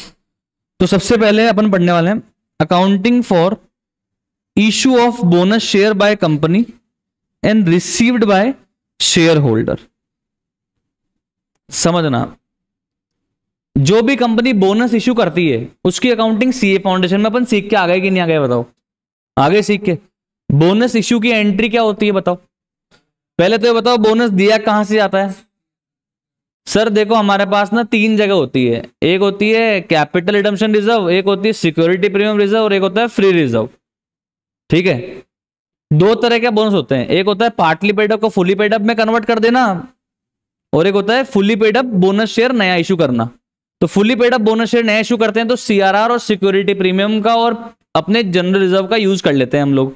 और अगर हम पार्टली पेड अप को फुली पेड अप में कन्वर्ट करते हैं शेयर को और बोनस देते हैं, मतलब by way of converting partly paid up share into fully paid up share, अगर हम बोनस दे रहे हैं तो वहां पे we just can use free reserve only. यही पढ़ा है हम लोगों ने। तो उसकी क्या एंट्री करते थे हम लोग? Capital reserve account debit, security premium reserve account debit in case of fully paid up share, और free reserve account debit to bonus to share holder. और अगली एंट्री करते थे bonus to share holder account debit to equity share capital. यही तो करते थे। ये कौन सी कंपनी एंट्री करती थी? इन्वेस्ट जिसने कर रखा है वो कंपनी, या जिसने इश्यू कर रखा है वो कंपनी? जिसने पैसे ले रखे हैं वो कंपनी, जिसने पैसे दे रखे हैं वो कंपनी? जिसने पैसे ले रखे हैं। हमने समझे क्या बोल रहा हूं भाई? एक तो गई यहां पे इन्वेस्ट करने वाली कंपनी, इन्वेस्टर हो गया, और एक ऐसी कंपनी होगी जिसमें हमने इन्वेस्ट किया है। तो अगर फॉर एग्जांपल मैंने एक्स लिमिटेड के शेयर ले रखे हैं और मैं तो इन्वेस्टर हूं, तो कौन सी कंपनी बोनस इश्यू करेगी? X limited. तो एक्स लिमिटेड तो बोनस इशू करने की एंट्रीज पास करेगी और मैं बोनस को रिसीव करने की एंट्री पास करूंगा, यही तो होना है ना। हेलो, तो वो जो एंट्री ना CRR account debit, security account debit, freeze account debit to bonus share holder, bonus share account debit to equity share capital, तो वो तो करेगी कौन एंट्री पास? X limited. और अब बात करते हैं इन्वेस्टर के पॉइंट ऑफ व्यू से, मुझे बोनस मिल रहा है तो मुझे क्या एंट्री पास करनी है? इसके लिए आप बताओ मुझे क्या एंट्री पास करनी है? मुझे तो बोनस मिला है, मुझे बोनस में शेयर मिले हैं, तो बताओ मुझे क्या एंट्री पास करनी है? Investment in equity share account debit to, अब टू क्या खाली हवा? अरे भाई पैसे जाता है, अगर मैं पैसे देके शेयर लाता हूं तो मैं क्या एंट्री करता हूं? Investment account debit to bank, investment account debit to cash, या कुछ और देके ला रहा हूं तो investment account debit to any damn asset of my company. कुछ भी दिया मान लो मैंने इन एक्सचेंज में, अब तो मैंने कुछ दिया ही नहीं, तो मैं क्या करूं? इन्वेस्टमेंट अकाउंट डेबिट टू हुआ, डेबिट तो कर दूंगा, क्रेडिट क्यों करूं? कुछ दिए ही नहीं पैसे तो मैंने, फ्री में मिले मुझे इन्वेस्टमेंट, मुझे फ्री में मिले ना शेयर, तो मैं एंट्री क्या करूं भाई? ये बोल रहा है भाई प्रॉफिट हो गया पेमेंट में डाल दो, बोले फ्री के इन्वेस्टमेंट मिले आपको, प्रॉफिट हो गया पेमेंट में डाल दो, क्या करूं? एक अर्जेंट कॉल लेना पड़ेगा, 1 सेकंड। तो भाई ने बोला कि सर बोनस हमें मिले, फ्री में शेयर मिले, तो फ्री में शेयर मिले तो प्रॉफिट हो गया, तो पेंडल में डाल दो। भाई इन्वेस्टमेंट अकाउंट डेबिट टू खाली हवा तो कर नहीं सकते, पर फ्री में शेयर मिले हैं तो बोल रहा है प्रॉफिट हो गया पेंडल में डाल दो। मैं तो बोल रहा हूं भाई ये जो प्रॉफिट हुआ है, ये जो शेयर तेरे को फ्री में मिले हैं, तूने इसको बेच दिए क्या या मिला है अभी? ये प्रॉफिट रियलाइज हो गया या अनरियलाइज्ड है? तो अनरियलाइज प्रॉफिट को रिकॉर्ड कैसे कर सकता भाई? अनरियलाइज प्रॉफिट को रिकॉर्ड कैसे करेगा? जब तक कोई चीज अपन बेच नहीं लेते, जब तक अपने पास पैसा अपन कमा नहीं लेते, तब तक उसको अपन रिकॉर्ड भी नहीं कर सकते। तो we can not record this bonus share as profit as well, हम इसको प्रॉफिट मान के भी रिकॉर्ड नहीं कर सकते। आप तो मैं तो कह रहा हूं एंट्री बता दो, प्रॉफिट की एंट्री क्या मारोगे? डायरेक्ट क्या पेंडल क्रेडिट कर दोगे क्या? डेबिट क्या करोगे? Investment account debit to P and L, investment आया और पेंडल में गया। कहने का मतलब यह है कि सर अगर मुझे शेयर फ्री में मिल भी गए हैं, अगर मैं इसको बेच दूंगा तो प्रॉफिट होगा, तो रिकॉर्ड करो, कोई प्रॉब्लम नहीं है। पर मुझे भी तो मिले ही है, तो रिसीट तो हुआ है मेरे को, भी तो रिसीविंग हुई है, रिसीविंग के टाइम पे ये मेरा प्रॉफिट नहीं है, क्योंकि ये पैसे मैंने रियलाइज अभी तक नहीं किए, ये शेयर मैंने अभी तक सेल नहीं किए, तो मैं इसको रिकॉर्ड नहीं कर सकता। समझ में आया? अनरियलाइज्ड गेन्स को हम कभी भी बुक्स में रिकॉर्ड नहीं करते हैं, जब तक प्रॉफिट रियलाइज नहीं हो जाता तब तक उसको हम बुक्स में रिकॉर्ड नहीं करते हैं। प्रूडेंस कॉन्सेप्ट यार, 11th class conservatism concept, we can not record the unrealised gain but we can make provision for upcoming future losses. पढ़ा था ना? समझ में आई? कॉन्सेप्ट नहीं भूल सकते अकाउंट्स के। तो sir since bonus shares are issued to investor और share holder by any them company for free of cost और विदाउट एनी कंसिडरेशन, मुझे तो फ्री में मिला है, therefore no journal entries pass in my books as an investor, investor के books में कोई भी एंट्री पास नहीं होगी। For the receipt of such bonus share, share मिलने की कोई भी एंट्री पास नहीं होगी। तो फिर कैसे करेंगे रिकॉर्ड? तो कुछ तो करना पड़ेगा, कहीं तो रिकॉर्ड करेंगे कि कुछ शेयर मुझे मिले हैं, बढ़ गए हैं। तो उसके लिए क्या बोला, देखो आगे पढ़ो, ध्यान दो, बात नहीं। Only quantitative entry of bonus share is passed और recorded in the investment account just to increase the number of shares। 3 column बनाते हैं ना, नॉमिनल वैल्यू, डिविडेंड या इंटरेस्ट और कॉस्ट। तो सिर्फ किस वाले कॉलम में एंट्री कर सकते हैं? नॉमिनल वैल्यू वाले कॉलम में एंट्री करके नॉमिनल वैल्यू को बढ़ा दो। समझ में आ रहा है? इंटरेस्ट डिविडेंड को मत छेड़ो, कॉस्ट को मत छेड़ो। समझ में आ रहा है भाई? पक्का? श्योर? क्लियर? तो only quantitative entry of bonus share is past, एक नॉमिनल एंट्री होगी सिर्फ एक डिस्क्लोजर पर्पस के लिए। मतलब ये एंट्री बोल के एंट्री नहीं है, ये सिर्फ डिस्क्लोजर है कि भाई मुझे शेयर मिले। ठीक है, इन्वेस्टमेंट अकाउंट में क्वांटिटेटिव एंट्री पास कर दो just to increase the number of shares. The advantage of bonus share to share holder is अब मुझे क्या फायदा होगा मालूम, बोनस शेयर मिलने का मुझे क्या फायदा हुआ, मेरी average cost of investment, average cost per share क्या हो जाएगी, कम हो जाएगी। कैसे समझना, सर मैं तो 100 शेयर लाया था, कितने रुपए का लाया था, 25,000 रुपए का लाया था, तो मेरा एक शेयर कितने का पड़ा मेरे घर में, 250 रुपीज की मेरे कॉस्ट कितनी पड़ी भैया, 250 रुपीज। कंपनी ने 100 पे 100 शेयर बोनस में दे दिए फ्री में, तो शेयर तो बढ़ गए, पैसे तो वही लगे हुए मेरे, तो मेरे इन्वेस्टमेंट तो इतना हो रखा है 25,000 ही हो रखा है, पर अब की बार नंबर ऑफ शेयर कितने हो गए 200, तो अब की बार 25,000 डिवाइड बाय 200 करो, कितना आ रहा है 125। तो पहले जो मेरी एवरेज कॉस्ट कितनी आ रही थी पर शेयर 250, वो कितनी हो गई 125। क्या फायदा हुआ, मेरा एवरेज कॉस्ट पर शेयर क्या हो गया जी, रिड्यूस हो गया। क्या हो गया, रिड्यूस हो गया। समझ में आया आपको, समझ में आया। तो जब मैं इसको आगे बेचूंगा ना, तो ऑटोमेटिक वो जो ये कॉस्ट कम होने की वजह से मेरा प्रॉफिट ऑटोमेटिक बढ़ के दिखेगा अब आगे। तो वो बोनस की वजह से जो मेरे को फायदा हुआ आगे, बोनस की वजह से जो मेरे को फायदा हुआ कॉस्ट रिडक्शन में, उसकी वजह से जब भी मैं आगे अब सेल करूंगा तो मैं कम कॉस्ट माइनस करूंगा। भाई दिमाग लगाओ, अगर मैं 250 रुपए की चीज को आगे बेचता 350 में, आगे बेचूंगा अगर फ्यूचर में 350 में, तो मैं कितनी कॉस्ट माइनस करता 250। ओरिजिनल कॉस्ट तो 250 थी मेरी, अगर मुझे बोनस नहीं मिलता तो मेरी कॉस्ट कितनी थी 250, तो मुझे कितने का प्रॉफिट होता 100 का होता। बोनस मिलने के बाद मेरी एवरेज कॉस्ट कितनी हो गई 125, ठीक है।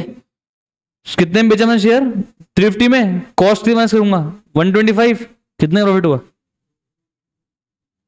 कितने का प्रॉफिट हुआ, ऑटोमेटिक बोनस का प्रॉफिट रिकॉर्ड हो गया। पर कब रिकॉर्ड होगा, जब हम शेयर को आगे सेल करेंगे। तो आप ये मत समझना कि जी हमको फायदा हुआ तो रिकॉर्ड नहीं हो रहा, होगा, पर कब होगा, फ्यूचर में जब इसको सेल करेंगे तब। कैसे, क्योंकि एवरेज कॉस्ट ऑफ शेयर और average cost of purchase reduce हो जाएगी, और रिड्यूस होने के चक्कर में क्या हो जाएगा जी, मेरा प्रॉफिट बढ़ा हुआ दिखेगा। आया कि नहीं आया, तो इनडायरेक्टली रिकॉर्ड हो रहा है ऑटोमेटिकली। समझ में आ गया, चलें आगे।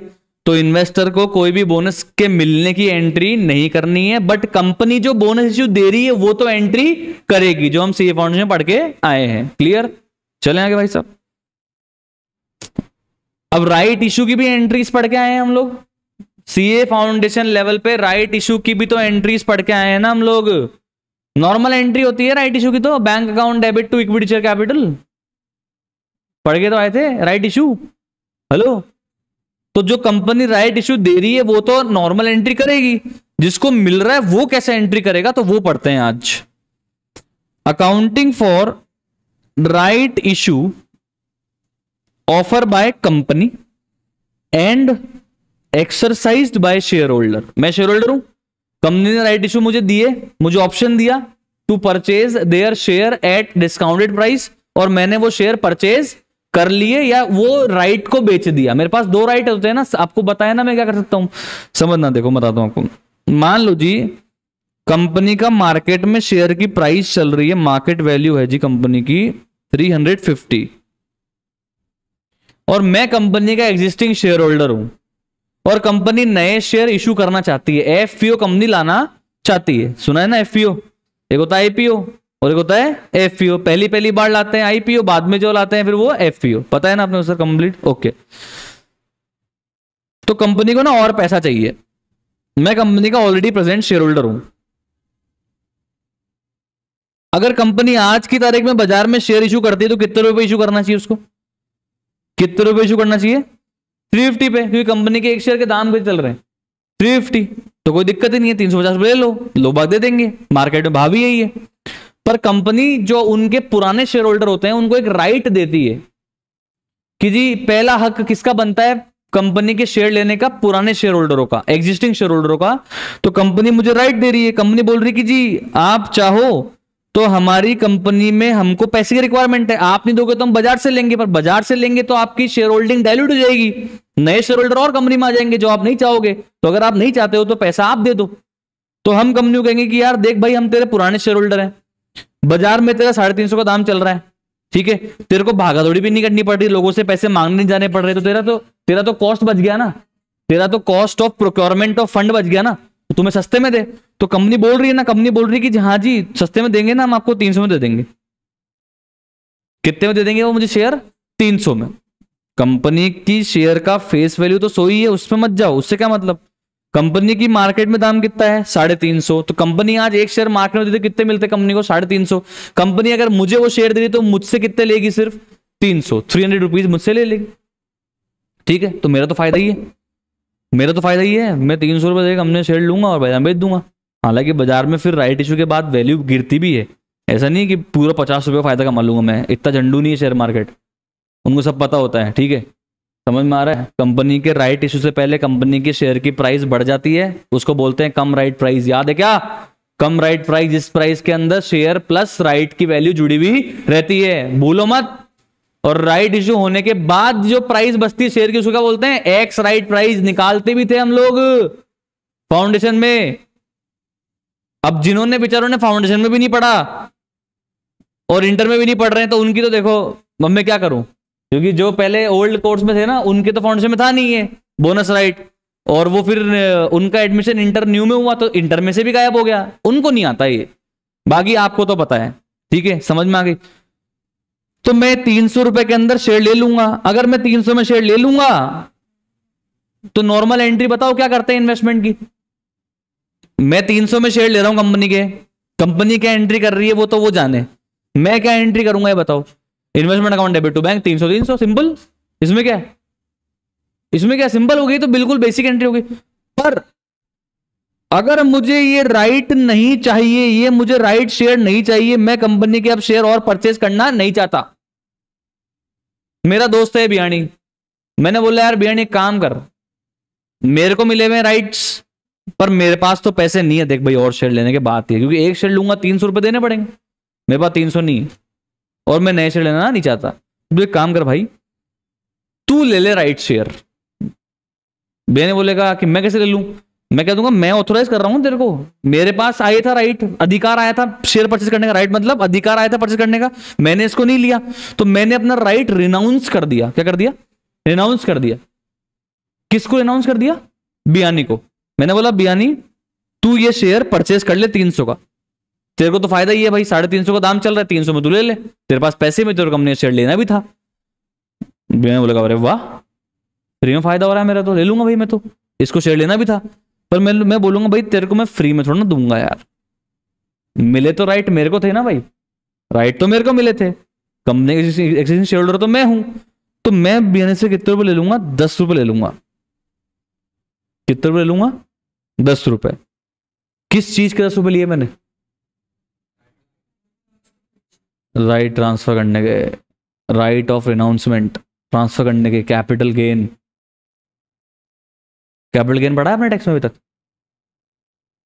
ट्रांसफर की डेफिनेशन में पहला दूसरा पॉइंट लिखा हुआ है, extinguishment, relinquishment. This is called relinquishment. अपने अधिकारों को छोड़ना अपनी मर्जी से, अपने अधिकारों को अपनी मर्जी से छोड़ना, इसको बोलते हैं ट्रांसफर।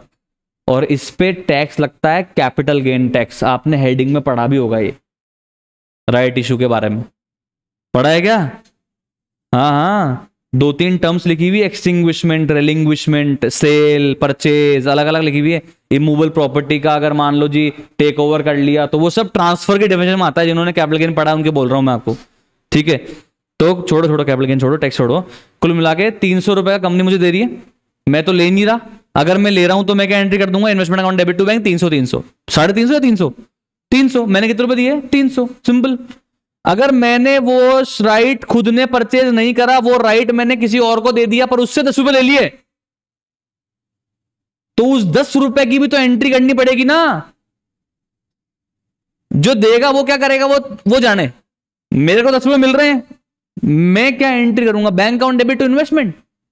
मैंने मेरा प्रेजेंट इन्वेस्टमेंट बेचा, मैं क्या एंट्री करूंगा बच्चों?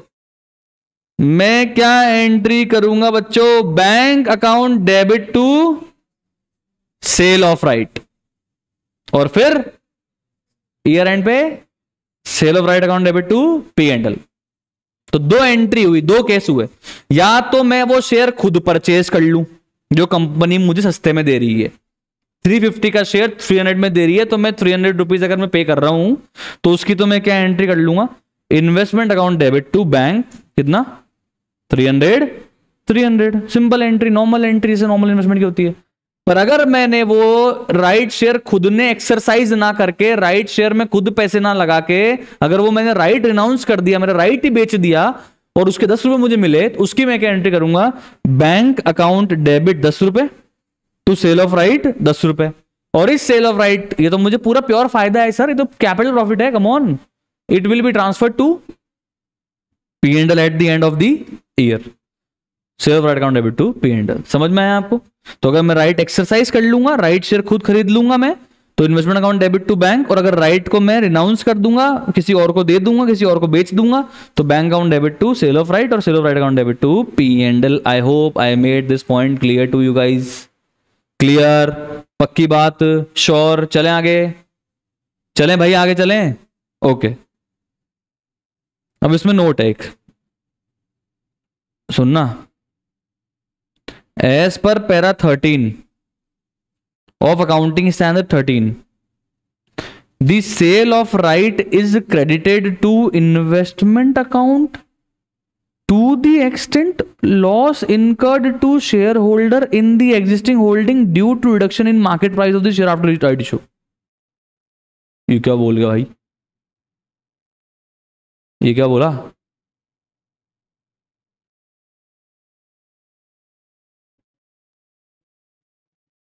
हाँ,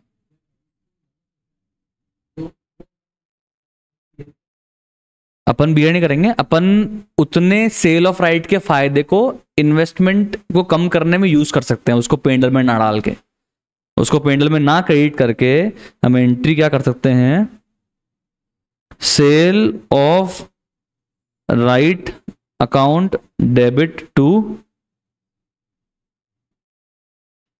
investment.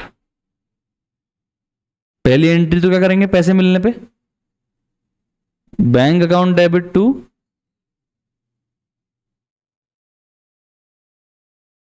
Cell of right.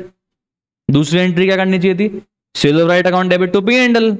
Entry तो ये करनी चाहिए थी ना, sale of right account debit to P&L, फायदा हो गया, काम खत्म। पर कह रहा है कि जी राइट मिलने के बाद मार्केट में जो प्राइस है वो कम हो जाते हैं, क्या हो जाते हैं, कम हो जाते हैं। अगर आपको टूथपेस्ट के साथ में कोई ब्रश फ्री दे रहा है, तो वो फ्री दे रहा है या टूथपेस्ट में पैसे ले रहा है आपसे? तो टूथपेस्ट के ले रहा है वो मान लो 45 रुपीज, इसमें 15 रुपए का तो केवल ब्रश है, या 10 रुपए का ब्रश है मान लो, ठीक है, तो 35 का तो पेस्ट हो गया, 10 का ब्रश हो गया। आपको पता है कि जी ब्रश साथ में मिलेगा तो you are easily ready to pay 45 rupees, आपको पता है 10 रुपए चीज मिलेगी। तो आप राइट से पहले, मतलब ब्रश मिलने से पहले कितने रुपए दे दोगे उस पेस्ट के? 45। कितने रुपए दे दोगे उस पेस्ट के? 45, ठीक है। अब आपने पेस्ट निकाल लिया, सॉरी पेस्ट अलग कर लिया, ब्रश अलग कर दिया, अब ब्रश नहीं है उसके साथ में, तो अब लोग बाग कितने रुपए देंगे उसका? 35 रुपए देंगे ना। अब ब्रश नहीं है तो लोग बाग कितने रुपए देंगे उसका? 35। तो राइट मिलने के पहले तो क्या दाम थे? 45। राइट मिलने के बाद क्या दाम हो गए? 35। तो राइट मिलने के बाद कुल मिला के मार्केट में वैल्यू कम होती है ना। अगर मार्केट में वैल्यू कम होती है और उससे इन्वेस्टमेंट की वैल्यू को हमको कम करना पड़ रहा है, क्योंकि कॉस्ट और market value which ever is lower पे वैल्यू करते हैं, याद करो। तो अगर मार्केट वैल्यू कम हो गई तो मुझे मार्केट वैल्यू करना पड़ता है, तो उसकी वजह से जो लॉस होगा वो मैं P&L से चार्ज करूंगा या सेल ऑफ राइट वाले गेन से चार्ज कर लूंगा? सेल ऑफ राइट वाले गेन से चार्ज कर लूंगा। समझ में आया? वापस समझो। अगर राइट मिला, मुझे राइट मिला तो मैंने क्या एंट्री कर दी? राइट बेच के जो मुझे पैसा मिला तो मैंने क्या एंट्री कर दी? Bank account debit to sale of right. Normally वो सेल ऑफ राइट का जो गेन है वो मुझे P&L में ट्रांसफर ईयर एंड पे कर देना चाहिए। समझ में आ रहा है? पर अगर मुझे इन्वेस्टमेंट की केयरिंग अमाउंट में नुकसान हो रहा है, क्योंकि राइट मिलने के बाद मेरे इन्वेस्टमेंट की मार्केट वैल्यू कम हो गई, नुकसान हो गया मुझे, तो वो नुकसान मैं कहां से चार्ज कर सकता हूं? P&L से या सेल ऑफ राइट से? सेल ऑफ राइट से। अगर राइट मिलने की वजह से मेरे इन्वेस्टमेंट की मार्केट वैल्यू कम हुई है और उसकी वजह से नुकसान हुआ है, तो वो राइट को बेच के जो मुझे फायदा हुआ था उससे मैं वो राइट, उससे मैं जो लॉस को चार्ज कर सकता हूं। वापस सुनो क्या बोलूं? राइट मिलने की वजह से, इन्वेस्टमेंट की वैल्यू कम होने की वजह से मुझे नुकसान जो हुआ, उस नुकसान को मैं सेल ऑफ राइट के गेन से चार्ज कर सकता हूं। और अगर नुकसान नहीं हुआ तो इस सेल ऑफ राइट के गेन को कहां ट्रांसफर कर दूंगा, पी एंड एल में। समझ में आया? ऐसा केस जब आएगा तो मैं आपको बताऊंगा। समझ में आएगी बात या नहीं बात आई? चलें आगे। ओके, अब बोल रहा है कि जी लोगों ने ना कुछ तो राइट एक्सरसाइज कर लिया और कुछ रिनाउंस कर दिया, तो कोई नहीं, मिक्स एंट्री हो जाएगी। जितना राइट एक्सरसाइज कर लिया, जितने शेयर खरीद लिए, उसका क्या एंट्री हो जाएगी, bank account, sorry investment account debit to bank. और जितना एक्सरसाइज नहीं करा, आगे बेच दिया, तो उसकी क्या एंट्री हो जाएगी, bank account debit to sale of right. उसमें क्या हो गया? ठीक है, मिक्स एंट्री है। अब third topic, accounting for final dividend which is received from the company. Interest मिलता है तो क्या एंट्री करते हैं बच्चों? इंटरेस्ट मिलता है तो क्या एंट्री करते थे, bank account debit to interest. अब की बार क्या मिल रहा है, डिविडेंड मिल रहा है। पहले मेरे पास में, पहले वाले क्वेश्चनों में मेरे पास में बॉन्ड्स थे, डिबेंचर था, तो इंटरेस्ट मिल रहा था। अब जो क्वेश्चन करेंगे उसमें क्या मिलेगा मुझे, इक्विटी शेयर मिलेगा, तो मुझे डिविडेंड मिलेगा, तो डिविडेंड मिलने की एंट्री कर दूंगा। और डिविडेंड मिलने की एंट्री क्या हो जाएगी, bank account debit to dividend. और ईयर एंड पे कहां भेज देंगे उसको, dividend account debit to P and L. अब आपने गौर किया, मैंने कुछ स्किप करा बीच में, ये कुछ 2-4-5 लाइन मैंने स्किप कर दी। तो सर आपको बताता हूं, समझना और फोकस करना। डिविडेंड्स भी दो तरह के होते हैं, डिविडेंड भी दो तरह के होते हैं। एक तो होते हैं आपके इंटरिम डिविडेंड, लिखना नहीं है, सब लिखा हुआ है। एक होते हैं इंटरिम डिविडेंड और एक होते हैं फाइनल डिविडेंड।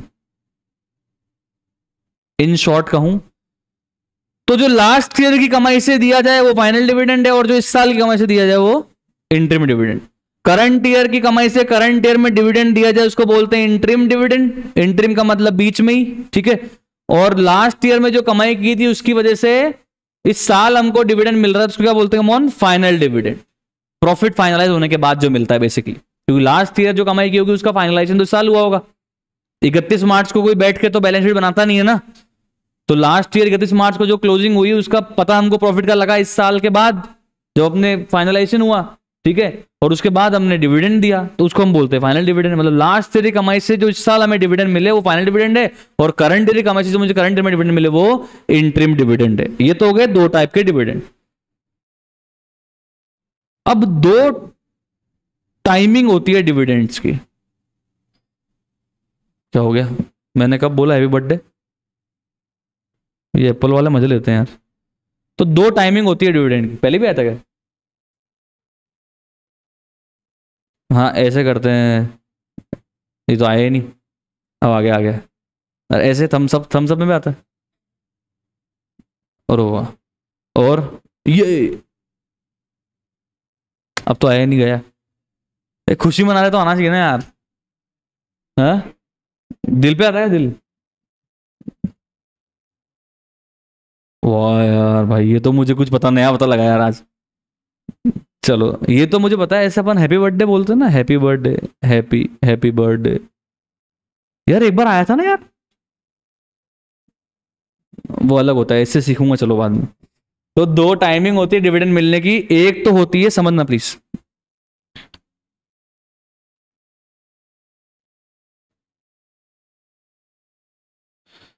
एक होती है प्री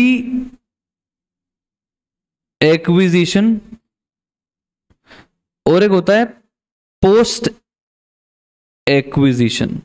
ये वैसे ना जिसने कैश फ्लो मेरे से पढ़ा है ना उसको मैं समझा चुका हूं, ये कैश फ्लो पढ़ा है तो, हाँ बिल्कुल पढ़ाया हुआ मैंने, आपको तो पढ़ाया है मैंने, भूल गए बच्चे।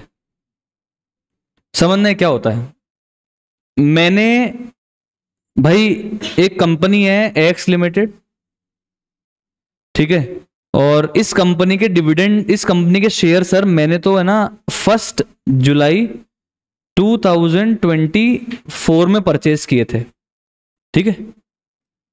इस कंपनी ने डिविडेंड दिया 30 सितंबर 24 को, प्लीज समझना, मैंने कब परचेज किए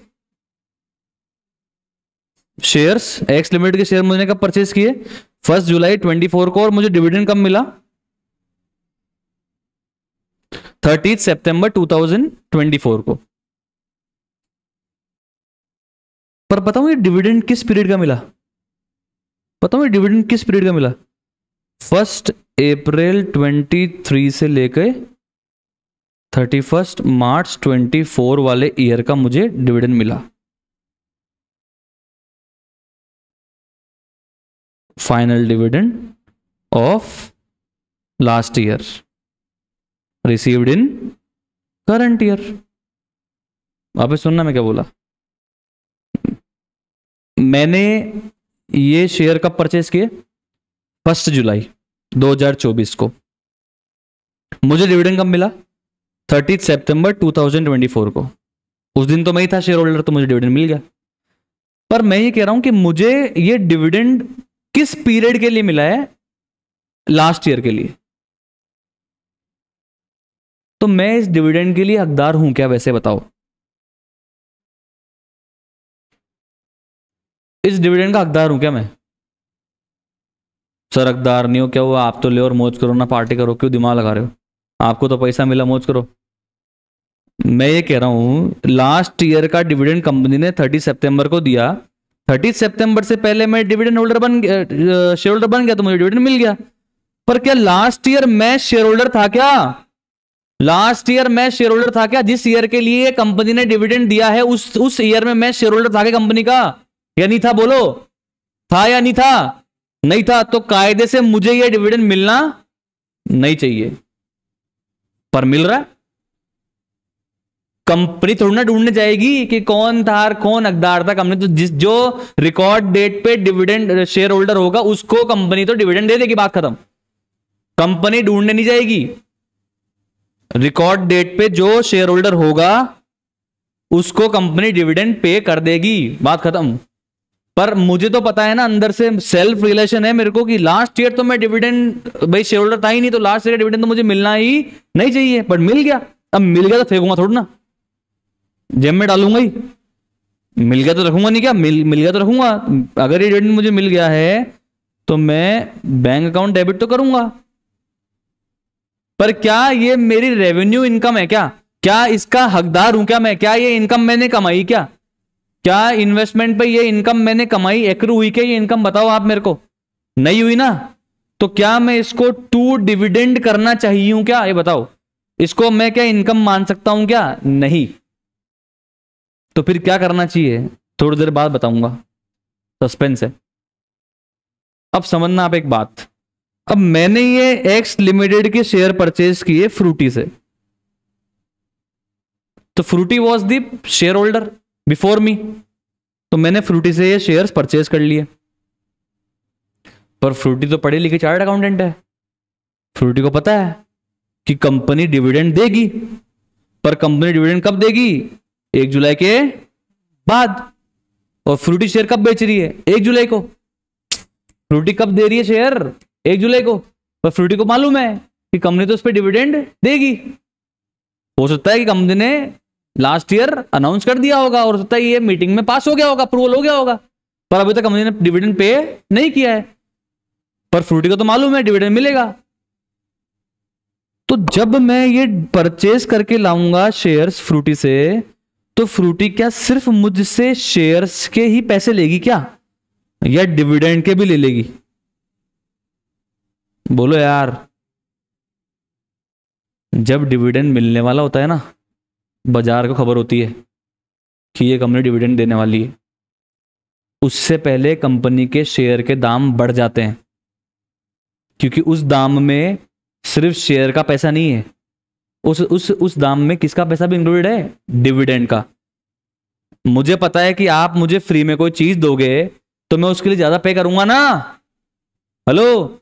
तो अगर फ्रूटी के शेयर लेने से पहले मुझे पता है कि फ्रूटी के शेयर जो है मुझे दे रही है, इसके बाद मुझे डिविडेंड की कमाई भी होगी, तो मैं इसको ज्यादा पैसे दूंगा कि नहीं दूंगा, और ये भी मुझसे ज्यादा लेगी कि नहीं लेगी, बोलो। तो फ्रूटी भी मुझसे शेयर के पैसे भी लेगी और साथ में डिविडेंड के पैसे भी लेगी। कम डिविडेंड प्राइस मुझसे लेगी है, क्या लेगी? कम डिविडेंड प्राइस। क्या लेगी? कम डिविडेंड। कम मतलब इंक्लूसिव ऑफ डिविडेंड का पैसा मुझसे लेगी। कौन? फ्रूटी। तो फ्रूटी जब मैं इससे परचेस करके लेकर आया तो शेयर के दाम तो 100 रुपए थे, पर इसको मालूम है कि 10 का डिविडेंड कंपनी देगी, तो इसने मुझसे क्या किया साहब, 10 रुपए जोड़ के कितने ले लिए? 110 रुपए मुझसे ले लिए इसने। तो मैं जब परचेस करके लेके आया तो मैंने आज क्या एंट्री कर दी? परचेस करते टाइम पे मैंने क्या एंट्री कर दी होगी? Investment account debit to bank 110। यहां पे इंटरेस्ट, जैसे इंटरेस्ट डेबिट करते थे ना, यहां पे वैसे डेबिट नहीं करेंगे, क्योंकि इवेंचुअली पता नहीं होता है, पता थोड़ा होता है, मिल ही जाएगा डिविडेंड के। आपको पता ना, श्योरिटी नहीं है भाई, मैं ज्यादा पे तो करके आ गया, मान लो अभी श्योरिटी नहीं है मिलने की, तो यहाँ पे तो क्या करते हैं ना, जब भी अपने डिविडेंड के पैसे देके आते हैं ना सर, तो हम इन्वेस्टमेंट में डेबिट कर देते हैं। किस में डेबिट कर देते हैं? इन्वेस्टमेंट में ही डेबिट कर देते हैं। तो investment account debit to bank 110। Frooti ने मुझसे ज्यादा पैसे ले लिए, ये बोल के कि भाई कंपनी डिविडेंड देगी, इसने मुझे ज्यादा पेमेंट ले लिया, मार्केट में प्रीमियम चल रहा है। अब जब मुझे यहां डिविडेंड फाइनली मिला, इसका हकदार में था भी नहीं, इसका हकदार में था भी नहीं। मैं तो सर इस डिविडेंड जो मुझे यहां 10 का मिला है, इस 10 रुपए को ज्यादा ऑलरेडी खरीदते टाइम पे करके आ चुका हूं। तो मुझे bank account debit to dividend करना चाहिए आपके हिसाब से, या कायदे से, या bank account debit to investment की कॉस्ट कम कर देनी चाहिए? लॉजिक क्या कहता है? इन्वेस्टमेंट खरीदते टाइम ज्यादा पे करके आए थे, और ये उस पीरियड का डिविडेंड है जिस पीरियड में मैं शेयर होल्डर था भी नहीं, तो ये मेरी इनकम तो नहीं है। तो क्या करने का? इसको इनकम नहीं मानने का, इसकी वजह से क्या कम कर देने का भाई? इन्वेस्टमेंट की कॉस्ट को कम कर देने। इसको बोलते हैं प्री एक्विजिशन डिविडेंड। मतलब जिस समय मैंने शेयर को एक्वायर करा, उससे पहले के पीरियड का डिविडेंड। तो प्री एक्विजिशन डिविडेंड जब भी मिलते हैं तो entry bank account debit to dividend नहीं होती। क्या होती है? Bank account debit to investment होती है। इन डिविडेंड्स की वजह से हम क्या करते हैं? इन्वेस्टमेंट की कॉस्ट को कम कर देते हैं। इसलिए देखो, तो 2 तरह के फाइनल डिविडेंड होते हैं, एक होता है प्री एक्विजिशन और एक होता है पोस्ट एक्विजिशन। मेरे शेयर होल्डर बनने के बाद के पीरियड के लिए मुझे कोई डिविडेंड मिलेगा तो वो तो मेरी कमाई है, तो उसकी तो एंट्री क्या होगी? पोस्ट डिविडेंड की तो क्या होगी? Bank account debit to dividend और dividend account debit to P&L। इसका तो मैं ही हकदार हूं। 1 जुलाई 2024 के बाद की कमाई से 1 जुलाई 2024 के बाद के पीरियड का डिविडेंड अगर मुझे कोई कंपनी दे रही है तो वो तो मेरी कमाई है, उसकी तो entry bank account debit to dividend, dividend account debit to P&L हो जाएगी।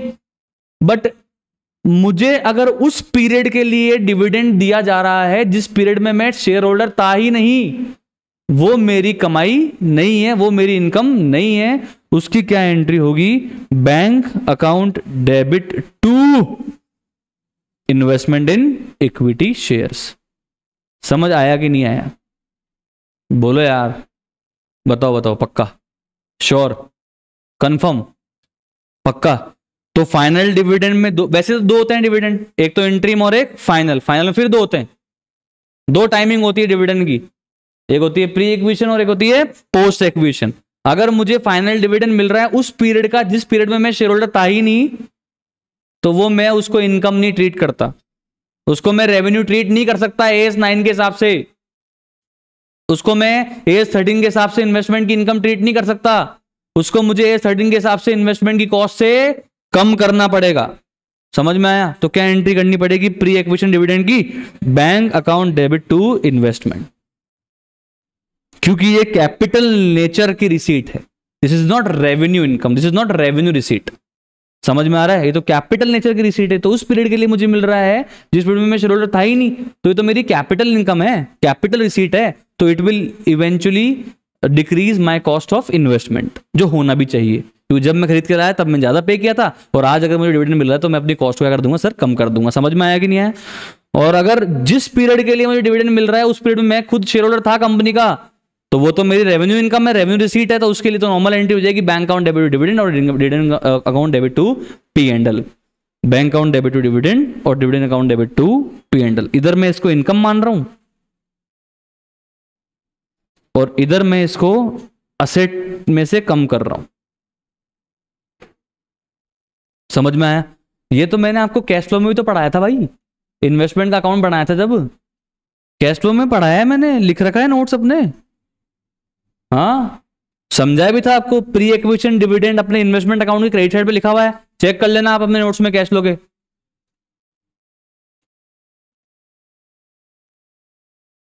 चलें आगे, पक्का समझ में आ गया आपको? अब एक लास्ट टॉपिक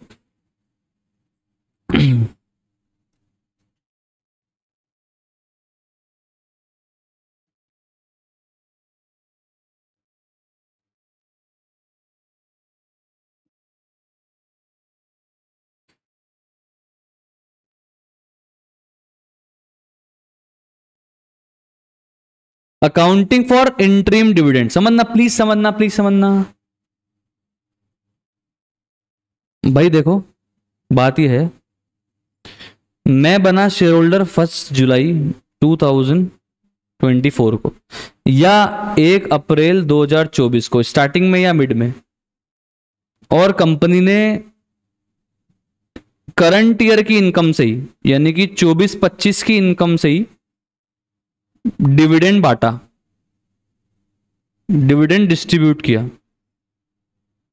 कब किया? मान लेते हैं 1 Feb 25 को कर दिया।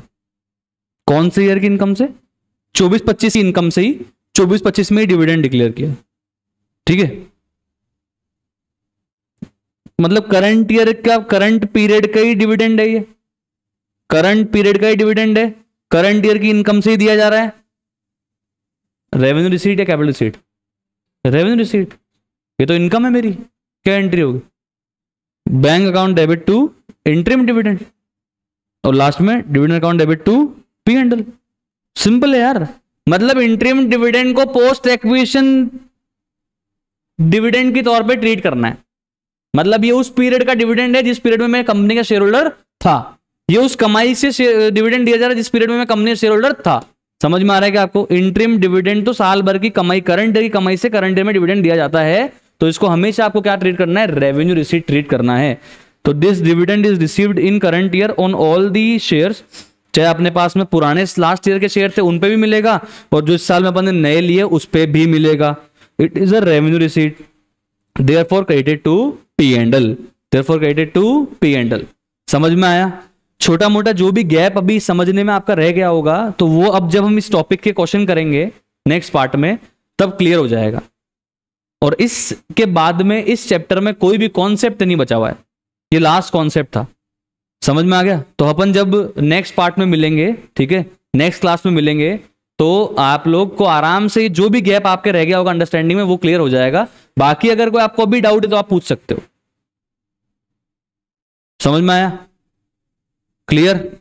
तो अपन अब मिलेंगे नेक्स्ट क्लास में जिसमें हम लोग वेरिएबल इनकम के भी क्वेश्चन करेंगे, फिक्स्ड इनकम के भी क्वेश्चन करेंगे, मिक्स क्वेश्चंस भी करेंगे। Okay, bye bye, thank you so much, have a nice day.